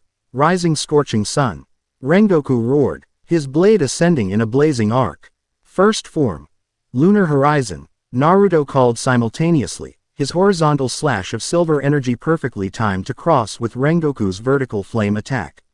At precisely the same moment, Kanao's blade connected with Daki's neck. Dance of the butterfly. Frolic. The synchronized attacks connected with devastating precision, Rengoku and Naruto severing Gyutaro's head as Kanao decapitated Daki. For a moment, everything froze in tableau, twin heads separating from bodies, flames and silver light illuminating the afternoon shadows, Kanao's blade completing its arc in perfect form. Then came Gyutaro's agonized scream, more furious than pained. You think this ends us? Fools. Even as their bodies began to crumble, both demons laughed maniacally. Our dissolving flesh released clouds of blood-red mist that swept toward the demon slayers with alarming speed. Poison, Tanjiro shouted in warning, having dispatched the last of the lower moon demons. Don't breathe it, Naruto reacted instinctively, drawing on the 8th form he had practiced earlier. Lunar vortex. The silver barrier expanded outward, creating a swirling dome that contained the poisonous mist, preventing it from reaching his companions. Inside the barrier, the mingled remains of Daki and Gyutaro continued to dissolve, their final vengeful attack neutralized by Naruto's technique. As the last traces of Upper Moon 6 disappeared, Naruto released the vortex, the silver energy dissipating into the air along with the harmless remnants of poison. His phantom divisions faded as well, the effort of maintaining both techniques simultaneously having drained him considerably. You did it, Rengoku exclaimed, clapping Naruto on the shoulder with enough force to nearly knock him over. An Upper Moon eliminated. This calls for celebration. Tanjiro approached, smiling despite his numerous wounds. That was incredible coordination, especially between you and Kanao. I've never seen her fight so fluidly with a partner before. Naruto looked for Kanao and found her standing slightly apart, her breathing labored but controlled as she cleaned and sheathed her blade. When their eyes met, something passed between them, an acknowledgement of the connection that had formed in battle, transcending words. We should return to the village before nightfall, Kanao said practically. Quote, more demons may come to investigate when they realize Upper Moon 6 has fallen. Rengoku nodded, suddenly serious. Indeed, this victory will not go unnoticed by Muzan. The elimination of an Upper Moon is extraordinarily rare, he will respond with greater force. As they gathered themselves and prepared to leave the battlefield, Naruto approached Kanao, concerned by a wound on her arm that continued to bleed. You're hurt, he observed. Reaching toward the injury, Kanao didn't flinch away as she might have days earlier. It's minor. The ribbon didn't contain poison. Still, let me help. Naruto tore a strip from his relatively undamaged sleeve and carefully bound the wound. As he worked, he noticed her watching him with an intensity that hadn't been there before. The form you used, she said quietly. Phantom division. That wasn't one of the traditional moon breathing techniques, was it? Naruto shook his head. It felt different, like a fusion between my original chakra technique and the moon's power. I was trying to create shadow clones, a jutsu from my world, but this happened instead. Adaptation, she murmured thoughtfully. The moon's power is adapting to you, not just flowing through you. The insight resonated with Naruto's own feelings. It's becoming less like I'm channeling someone else's power and more like, it's becoming mine. Kanao considered this as they began walking back toward the village, following Tanjiro and Rengoku, who led the way with animated discussion of the battle. If the power is adapting to you, she said after a thoughtful silence, then perhaps you're not merely a vessel for Tsukuyomi's legacy. Perhaps you're becoming something new entirely. The possibility was both exhilarating and unnerving. What does that mean for my chances of returning home? Kanao's hand moved toward her coin pocket automatically, then stopped. Instead, she met his gaze directly. I don't know, but I think you'll find your answer by moving forward, not looking back. Her words carried a wisdom that surprised him, and suggested she understood more about his situation than he'd realized. Before he could respond, however, a cry of alarm came from ahead. Tanjiro stood frozen on the path, his enhanced sense of smell detecting something concerning. Multiple demons approaching from the north, fast. Already, Rengoku frowned, drawing his blade once more. The news of Upper Moon 6's defeat shouldn't have spread so quickly. Unless they were watching, Kanao suggested grimly, waiting to see the outcome. The implication sent a chill through the group. If this had been only the first phase of a larger trap. Change of plans, Naruto decided. We don't return to the village. They'll expect that. We need to move east, away from Mount Natagumo. Tanjiro nodded in agreement. I know a demon slayer outpost about 10 miles east. We can regroup there. Without further discussion, the four changed direction, moving swiftly through the forest as the sun began its final descent toward the horizon. Naruto found himself running alongside Kanao, acutely aware that nightfall would bring both increased danger from demons and greater access to his moon-breathing powers. What you did back there, Kanao said as they ran, her voice low enough that only he could hear. Fighting in sync with me without prior training or signals. How did you know what I would do? Naruto considered the question, realizing he hadn't thought about it during the battle. I just felt it. Like our rhythms matched naturally. A hint of color touched Kanao's cheeks, though it might have been from exertion. I felt it too. It's rare, even among demon slayers who train together for years. Before Naruto could respond, Tanjiro suddenly changed direction, veering sharply south. This way. I smell Zenitsu and Inosuke nearby. They adjusted course, following Tanjiro through increasingly dense underbrush until they emerged in a small clearing where two figures waited. One with bright yellow hair similar to Zenitsu's, the other a shirtless young man wearing a boar's head mask. Tanjiro, the yellow-haired boy, definitely Zenitsu, called out in relief. We've been looking everywhere for you. The whole mountain is crawling with demons. We know, Tanjiro replied grimly. We just eliminated Upper Moon 6. The boar-masked figure scoffed audibly. Without me. That's my prey you stole, Manjiro. It's Tanjiro, came the patient correction. And this was a team effort. Naruto's power was crucial. At the mention of his name, both newcomers turned their attention to Naruto. Zenitsu with visible apprehension, the boar-masked boy with aggressive curiosity. So you're the moon guy everyone's talking about, the masked figure declared, stalking forward to inspect Naruto closely. You don't look special to me. This is Inosuke, Tanjiro explained with an apologetic smile. He's direct. Naruto found himself oddly reminded of Kiba Inuzuka from his own world. The same brash confidence and animal-like mannerisms. Nice to meet you too, he replied dryly. Inosuke poked Naruto's chest with a finger. Fight me. I want to see this moon power for myself. Not now, Inosuke. Kanao interjected with unexpected authority. We have pursuing demons to deal with. The masked boy turned his attention to her, head tilting curiously. You sound different, Kanao. More bossy. If Kanao was offended by the observation, she didn't show it. We need to reach the outpost before full dark. Save your challenges for later. Zenitsu, who had been nervously scanning the forest, suddenly tensed. Too late for the outpost.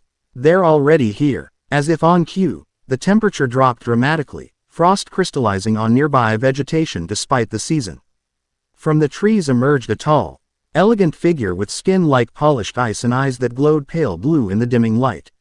Upper Moon 3, Rengoku identified, his voice uncharacteristically serious. Sakanji Yurokotaki. The ice demon bowed with mocking formality. The great Kyojuro Rengoku recognizes me. I'm honored. His gaze shifted to Naruto, eyes narrowing with interest. And the vessel of Tsukuyomi stands before me at last.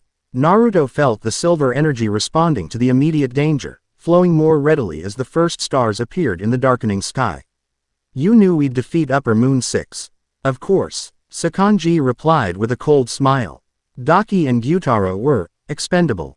Their purpose was to assess your capabilities, which they did admirably before their demise. You sacrificed your own allies? Tanjiro asked, disgust evident in his voice. The ice demon laughed, the sound like cracking glaciers. Allies. There are no allies among demons, only useful tools and obstacles. Daki and Gyutaro served their purpose. His gaze returned to Naruto. And now I shall serve mine.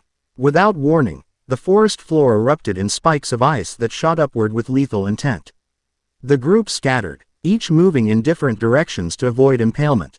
Blood demon art. Eternal winter. Sakanji intoned, more ice manifesting around him in swirling patterns. Let's see how your moon power fares against the cold of the void vessel. Naruto felt the temperature continue to plummet, his breath fogging as the silver energy flickered across his skin. Unlike the battle with Upper Moon 6, this opponent showed no interest in the others, his attacks focused exclusively on Naruto. Why is Muzan so interested in me? Naruto demanded, dodging another spray of ice shards. What does he want? Your power is the key to his evolution, Sakanji replied, manipulating ice with graceful hand movements. The moon represents conquest over the sun. Tsukuyomi's legacy is the path to Muzan-sama's ultimate ascension. As the demon spoke, Rengoku attempted a flanking attack, his flame techniques melting through ice barriers with impressive effectiveness. Sakanji merely glanced in his direction, creating a massive wall of ice that separated the flame Hashira from the main battle. Your friends cannot help you, the ice demon stated calmly. This is between us. Naruto's mind raced, assessing options. The night had fully arrived, moonlight streaming through breaks in the forest canopy and strengthening his connection to the silver energy. Yet Sakanji's power seemed equally enhanced by darkness. A series of ice projectiles shot toward him with blinding speed. Naruto executed the eighth form, Lunar Vortex, creating a swirling barrier that pulverized the incoming ice into harmless snow. Impressive, Sakanji acknowledged. But how long can you maintain defensive techniques? The cold will sap your strength eventually. He was right. Already Naruto could feel the biting cold affecting his movements, slowing his reactions. The vortex consumed significant energy to maintain, and Sakanji showed no signs of tiring. From beyond the ice barriers, Naruto heard his companions attacking with determination, Rengoku's flames, Tanjiro and Zenitsu's coordinated techniques, Inosuke's wild but powerful strikes. The ice weakened under their assault but regenerated almost instantly. A flash of black and purple caught Naruto's attention. Kanao, having somehow found a path through the ice maze, appeared on a branch above Sakanji, her blade poised for a surprise attack. The ice demon sensed her presence too late. Kanao's sword sliced through his shoulder, cutting deep enough to temporarily disable his right arm. Sakanji howled in pain and rage, ice erupting in all directions as his control momentarily faltered. Kanao, Naruto called in warning as the demon recovered, sending a massive spike of ice toward her. She dodged with remarkable agility, landing beside Naruto with sword ready. We need to attack together, she said urgently. His regeneration is too fast for single strikes. Naruto nodded, silver energy cascading more visibly now as moonlight streamed through the gaps created by Sakanji's momentary loss of control. I have an idea, but it's risky. Can you keep him distracted for 10 seconds? Without hesitation, Kanao launched herself toward Sakanji, executing a complex series of attacks that forced the demon to focus on defense. Her blade moved with blinding speed, each strike precisely aimed at vulnerable points. While Sakanji was occupied, Naruto closed his eyes, drawing deep breaths as he concentrated on the silver energy flowing through him. He had accessed 8 traditional forms of moon breathing, plus the fusion technique, Phantom Division, that had adapted his shadow clone jutsu. Now he reached deeper, seeking something more fundamental, more directly connected to the moon itself rather than the techniques derived from its power. The vessel must be worthy, echoed the voice from his dream. The vessel must be tested. Understanding bloomed within him. Each battle, each form mastered, had been testing his worthiness to wield the moon's full power. Upper Moon 6, with their coordinated attacks, had forced him to develop synchronization with allies. Now Upper Moon 3 challenged his ability to overcome elemental opposition. Silver light erupted around Naruto as his eyes snapped open, glowing with internal radiance. 10th form, he whispered, the words coming from someplace beyond conscious thought. Divine embodiment. The silver energy expanded outward before contracting inward, infusing every cell of his body with concentrated moonlight. His appearance transformed, hair shifting to silver white, skin gaining an ethereal luminescence, and a crescent moon symbol manifesting on his forehead. Sakanji's attacks faltered as he sensed the change, his cold confidence giving way to uncertainty. What is this? Tsukuyomi never demonstrated such a form. Kanao disengaged, leaping back to give Naruto space as the transformation completed. Her eyes widened at his altered appearance, but she showed no fear, only trust. Because this isn't Tsukuyomi's power anymore, Naruto replied, his voice resonating with otherworldly harmonics. It's mine. Moving with speed that left afterimages of silver light, Naruto closed the distance to Sakanji in an instant. The ice demon raised barriers frantically, but Naruto passed through them as if they were mist, the extreme cold having no effect on his transformed state. Impossible, Sakanji gasped, genuine fear replacing his earlier arrogance. You're just a human vessel. I am Naruto Uzumaki, he corrected, placing a hand on the demon's chest. And I decide what I become. Silver energy pulsed outward from the point of contact, spreading through Sakanji's body like lightning through water. The demon convulsed as moonlight illuminated him from within, ice powers failing as the silver energy overwhelmed his demonic essence. Tell Muzan, Naruto said quietly as cracks of silver light spread across Sakanji's disintegrating form, that the moon is not his to claim. With a final agonized cry, Upper Moon 3 crumbled to ash, the surrounding ice structures collapsing simultaneously. As they fell, Naruto's divine form began to fade, the enormous energy expenditure taking its toll. The silver glow receded, his appearance returning to normal as exhaustion overtook him. Kanao caught him as he stumbled, supporting his weight with surprising strength.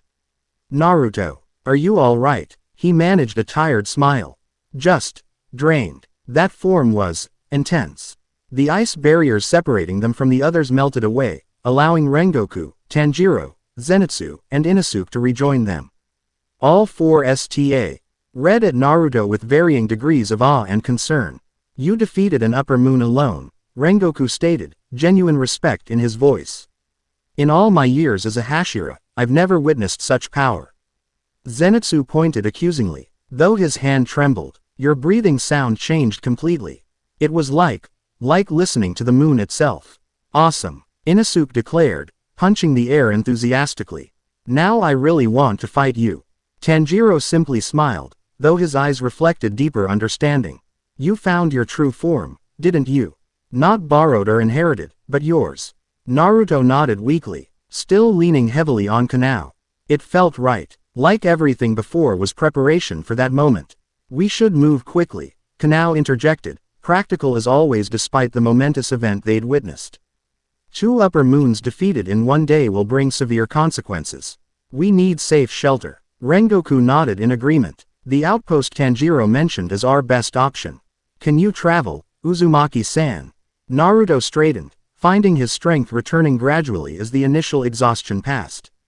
I can manage. Lead the way. As they moved through the forest, Naruto remained acutely aware of Kanao beside him, her steady presence a surprising comfort.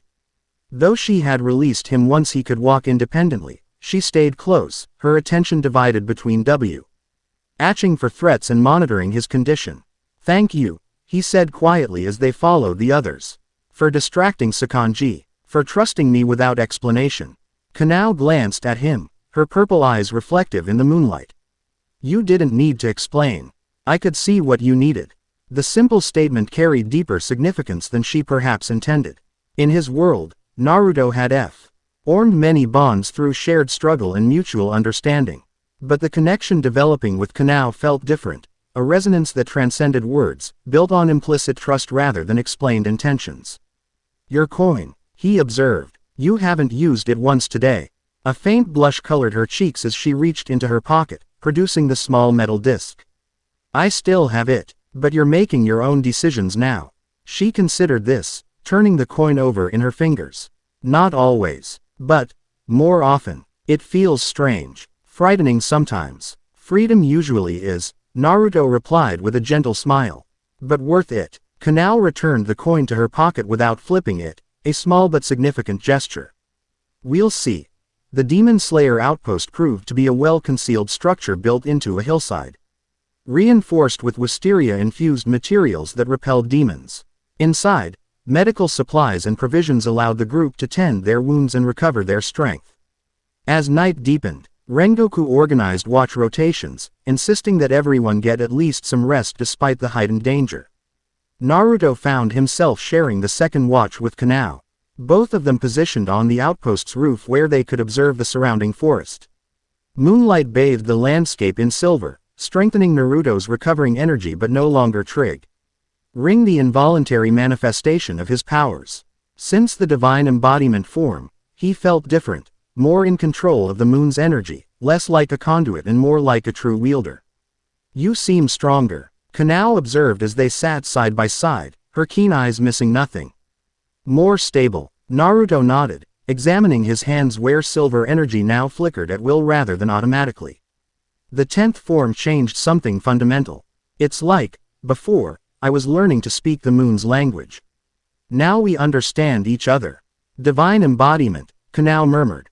A form beyond anything recorded in Demon Slayer history. It wasn't just power, Naruto tried to explain. It was awareness. For those moments, I could sense everything connected to moonlight, every shadow, every reflection on water. Every creature moving in the night.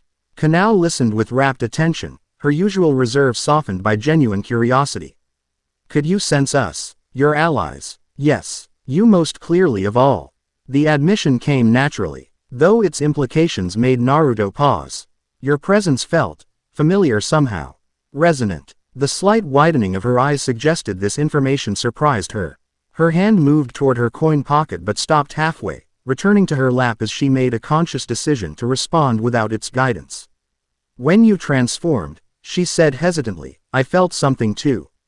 A connection, like recognizing something I'd always known but never seen before. The vulnerability in her admission touched Naruto deeply. In my world, we believe certain people's chakras can naturally harmonize.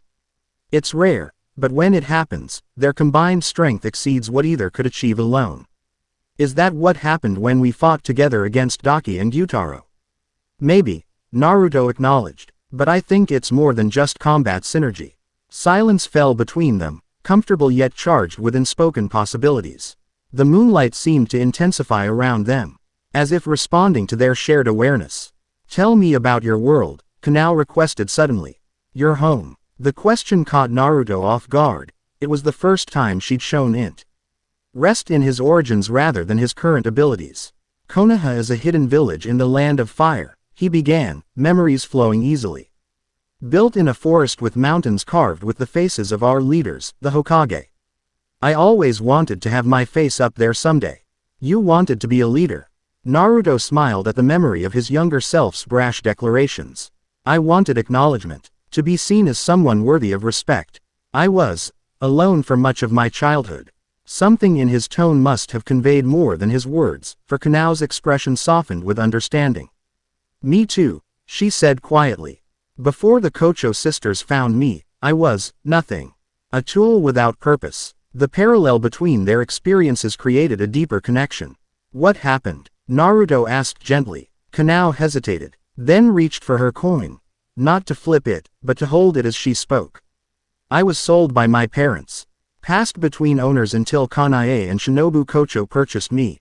They gave me this coin to help me make decisions because I'd never been allowed to have my own will before. The simple tragedy of her history struck Naruto profoundly.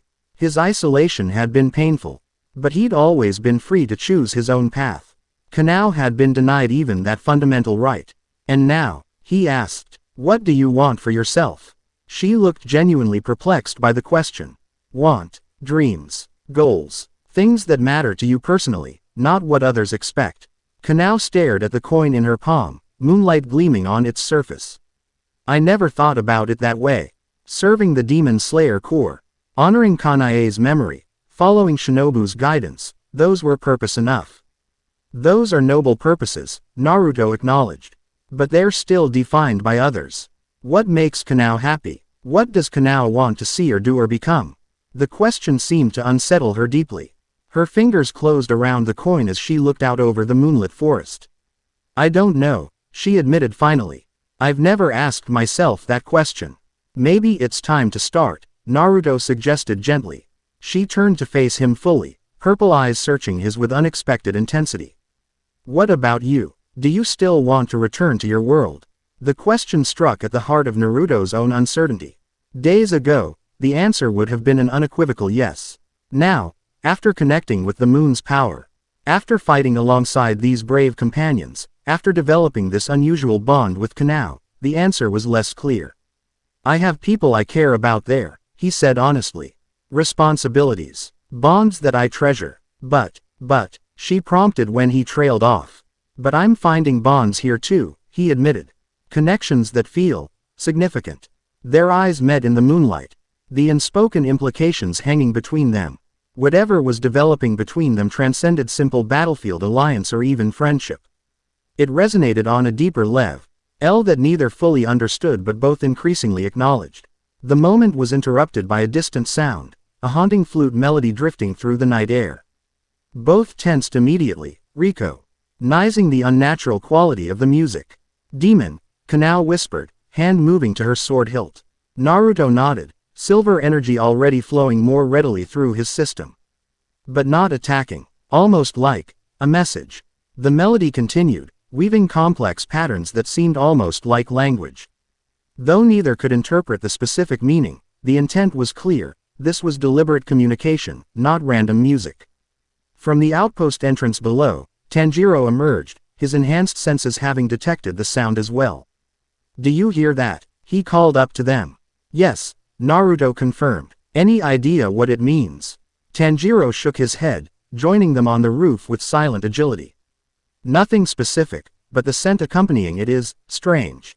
Not aggressive, almost melancholy. The flute's song shifted, growing softer before concluding with a series of notes that hung in the air like a question awaiting answer. It's coming from the east, Kanao observed. Toward the mountains beyond the forest. Should we investigate? Naruto asked, though he already knew they would. Such deliberate communication couldn't be ignored. Tanjiro inhaled deeply, sorting through scents with his remarkable ability. There's only one demon, but powerful. Upper moon level, definitely. We should wake the others, Kanao suggested practically. No, came a new voice as Rengoku joined them. His flame-patterned houri vivid even in the night shadows. This message was clearly meant for Uzumaki-san. The timing is too precise. A trap, then, Tanjiro concluded grimly. Perhaps, Rengoku acknowledged, but also an opportunity. If an upper moon wishes to communicate rather than attack outright, we may learn valuable information. Naruto considered their options. After defeating 2 upper moons in one day, pursuing another seemed reckless. Yet the deliberate nature of the message suggested importance beyond simple combat. I'll go, he decided. Alone. Kanao immediately shook her head. Too dangerous. We go together. The melody was meant for me specifically, Naruto countered. If I bring a group of demon slayers, the messenger might flee or attack rather than communicate. He's right. Tanjiro reluctantly agreed. The scent suggests caution, not immediate hostility. This demon is being careful. Rengoku stroked his chin thoughtfully. A compromise, then. Uzumaki-san approaches alone, but we follow at a distance, ready to intervene if needed. I'll go with Naruto, Kanao stated firmly, no hesitation in her voice. The rest can follow as backup. Something in her tone brooked no argument. Rengoku and Tanjiro exchanged glances before nodding agreement. Very well, the flame Hashira conceded. You two investigate the source. We'll maintain position half a mile ba. CK. Close enough to respond quickly if needed. Decision made. They quickly prepared, waking Zenitsu and Inosuke to inform them of the plan. Both protested being left behind, but Rengoku's authority prevailed. As Naruto and Kanao prepared to depart, Tanjiro approached them with a concerned expression. Be careful, the scent is unfamiliar to me, not one of the upper moons I've encountered before. We will, Naruto assured him. If it's a trap, we'll retreat immediately. Kanao checked her blade one last time before nodding readiness. Together, they slipped into the forest, moving silently through moonlit shadows toward the source of the mysterious music. They traveled for nearly 20 minutes, maintaining alert vigilance while following the lingering traces of the flute's melody. The forest gradually thinned as they approached a series of rocky outcroppings that reflected moonlight like silver mirrors. Atop the largest formation sat a slender figure in flowing robes, a flute held delicately in pale hands. As they approached, the figure turned, revealing a face of ethereal beauty, neither distinctly male nor female, with silver hair that flowed like liquid moonlight and eyes the color of starlight. Moon Vessel, the figure greeted, voice melodious and otherworldly. You have come, as I hoped you would. Naruto stepped forward cautiously, silver energy ready to manifest at need. Who are you? The figure smiled, revealing teeth too perfect to be human. I am Tsukiyomi, fourth upper moon in Muzen's hierarchy, though that title means little to me. What matters is what I was before becoming a demon. Kanao tensed beside Naruto. Another Tsukiyomi, not the original creator of MoonBreathing. A descendant, the demon clarified. The last living blood relation to the divine vase.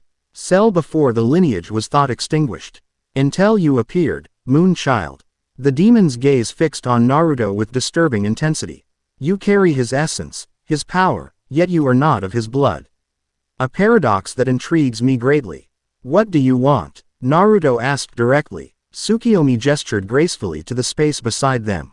First, to assure you I mean no immediate harm. I could have attacked while you slept. Yet I chose to call you with music instead. Please, sit. There is much to discuss. Though wary, Naruto sensed no immediate deception.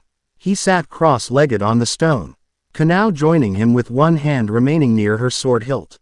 You've eliminated two of my colleagues today, Tsukiyomi observed without apparent concern. Quite impressive for one so new to our world. They attacked innocent people to draw me out, Naruto replied coolly. They deserved what they got. The demon laughed softly. I cannot disagree. Their methods were crude, their understanding limited. Muzen sends his dogs to fetch what only wisdom can capture. And you believe you have this wisdom? Kanao interjected skeptically. Tsukiyomi inclined their head in acknowledgement. I have. Lived 2 centuries since my transformation, young butterfly. In that time, I have preserved what others wished to destroy, the true history of MoonBreathing and its creator. This caught Naruto's full attention. You know the original Tsukuyomi.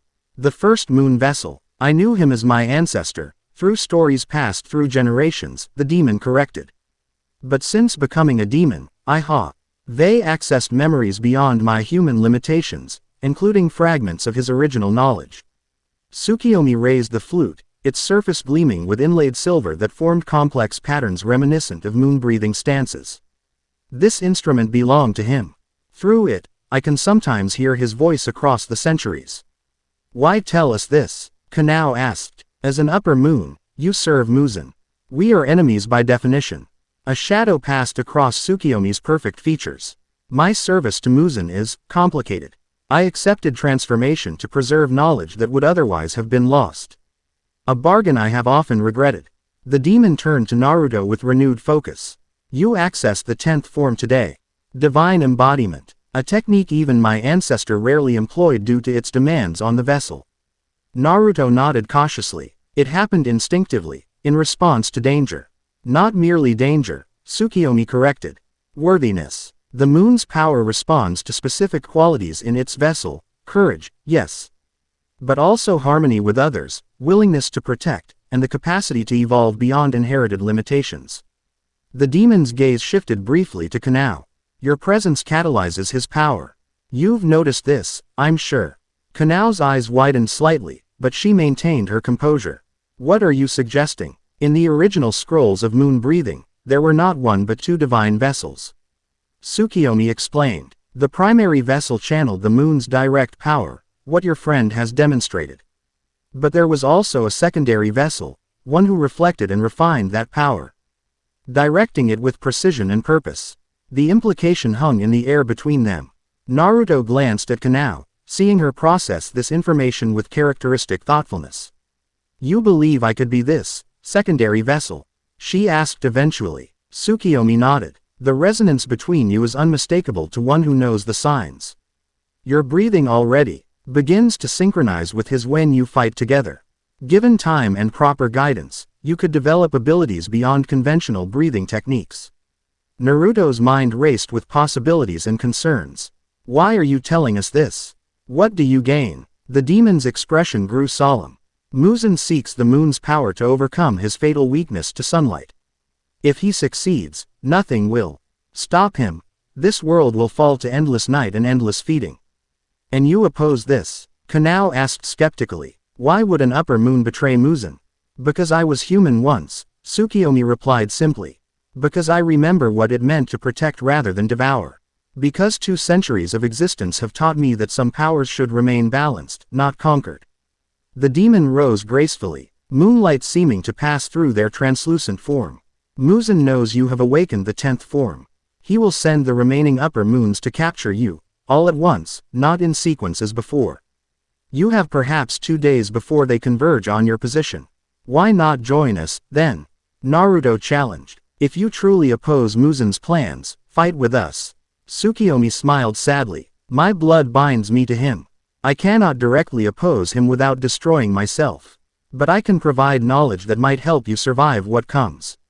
The demon extended the flute toward Naruto. Take this. It contains techniques even you haven't accessed yet. Forms 11 through 15, the most powerful and dangerous aspects of moon breathing. Naruto hesitated, suspicious of such a generous offer. What's the catch? Wisdom. Tsukiyomi replied cryptically. The flute responds only to one who understands that power serves purpose, not the reverse. If your heart seeks power for its own sake, it will remain silent in your hands. After a moment's consideration, Naruto accepted the instrument. It felt unusually warm against his skin, almost alive with contained energy.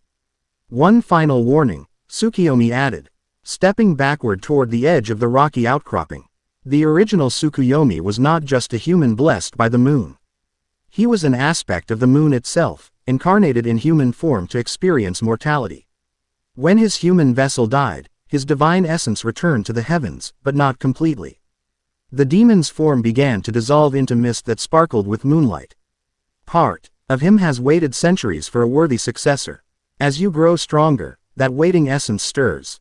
The 10th form was merely the beginning of your transformation. The question is not whether you will fully awaken as the new divine vessel, but whether you will remain Naruto Uzumaki when you do. With those ominous words, Tsukiyomi disappeared completely, leaving Naruto and Kanao alone on the onlit rocks with only the silver flute as evidence of the encounter. Silence stretched between them as they processed the demon's revelations and warning. Finally, Kanao spoke, her voice quiet but steady. Do you believe what they said? About me being a secondary vessel. Naruto turned the flute over in his hands, feeling its resonance with his own energy. I don't know, but our connection is real. I've felt it since we first fought together. And it's only grown stronger. Kanao's gaze dropped to her hands, which trembled slightly. I've never been chosen for anything. Only taken, purchased, assigned. The vulnerability in her admission stirred something protective in Naruto. This isn't about being chosen or assigned. It's about what already exists between us, something neither of us planned or controlled. He hesitated, then reached out slowly, giving her time to withdraw if she wished. When she remained still, he gently took her hand, silver energy flowing harmlessly between them where their skin touched. See, he said softly, it responds to both of us now. Kanao stared at the gentle silver light with wonder. Hesitantly, she extended her free hand toward the flute, her fingertips brushing its polished surface. The instrument hummed softly in response, the inlaid patterns glowing faintly. It recognizes you too, Naruto observed with quiet amazement. Their eyes met in the silver glow. Mutual recognition of something profound developing between them. Without conscious thought, they leaned toward each other, the distance between them shrinking until their foreheads touched. Silver energy encircling them both in a gentle aura. I'm afraid, Kanao admitted in a whisper. Not of demons or battle, but of feeling this much. I never learned how. Neither did I, Naruto confessed. In my world, I chased after someone for years, thinking that was love. This is different, deeper somehow. The silver light pulsed in response to their honesty, growing warmer and brighter around them. In that moment of vulnerability and truth, something shifted between them, a barrier falling away, a connection deepening. Their lips met in a kiss as natural and inevitable as moonrise. Gentle yet charged with meaning beyond words. The silver energy swirled around them like a protective cocoon, momentarily separating them from the dangers that waited beyond this perfect moment of connection. When they finally separated, Kanao's usually impassive face showed wonder and something else, a tentative happiness she seemed almost afraid to acknowledge. Is this what you meant?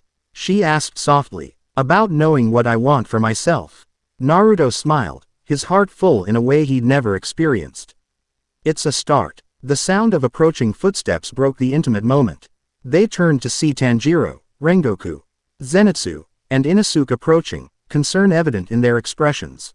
We sensed demon energy, Tanjiro explained, his keen nose already telling him the encounter had ended.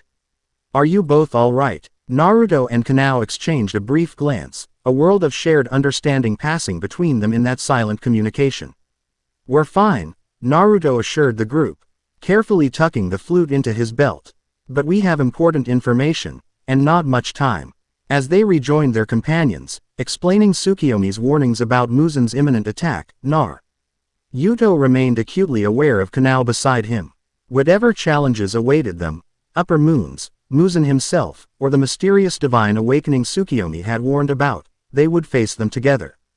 The moon shone overhead, full and bright, illuminating their path back to the outpost.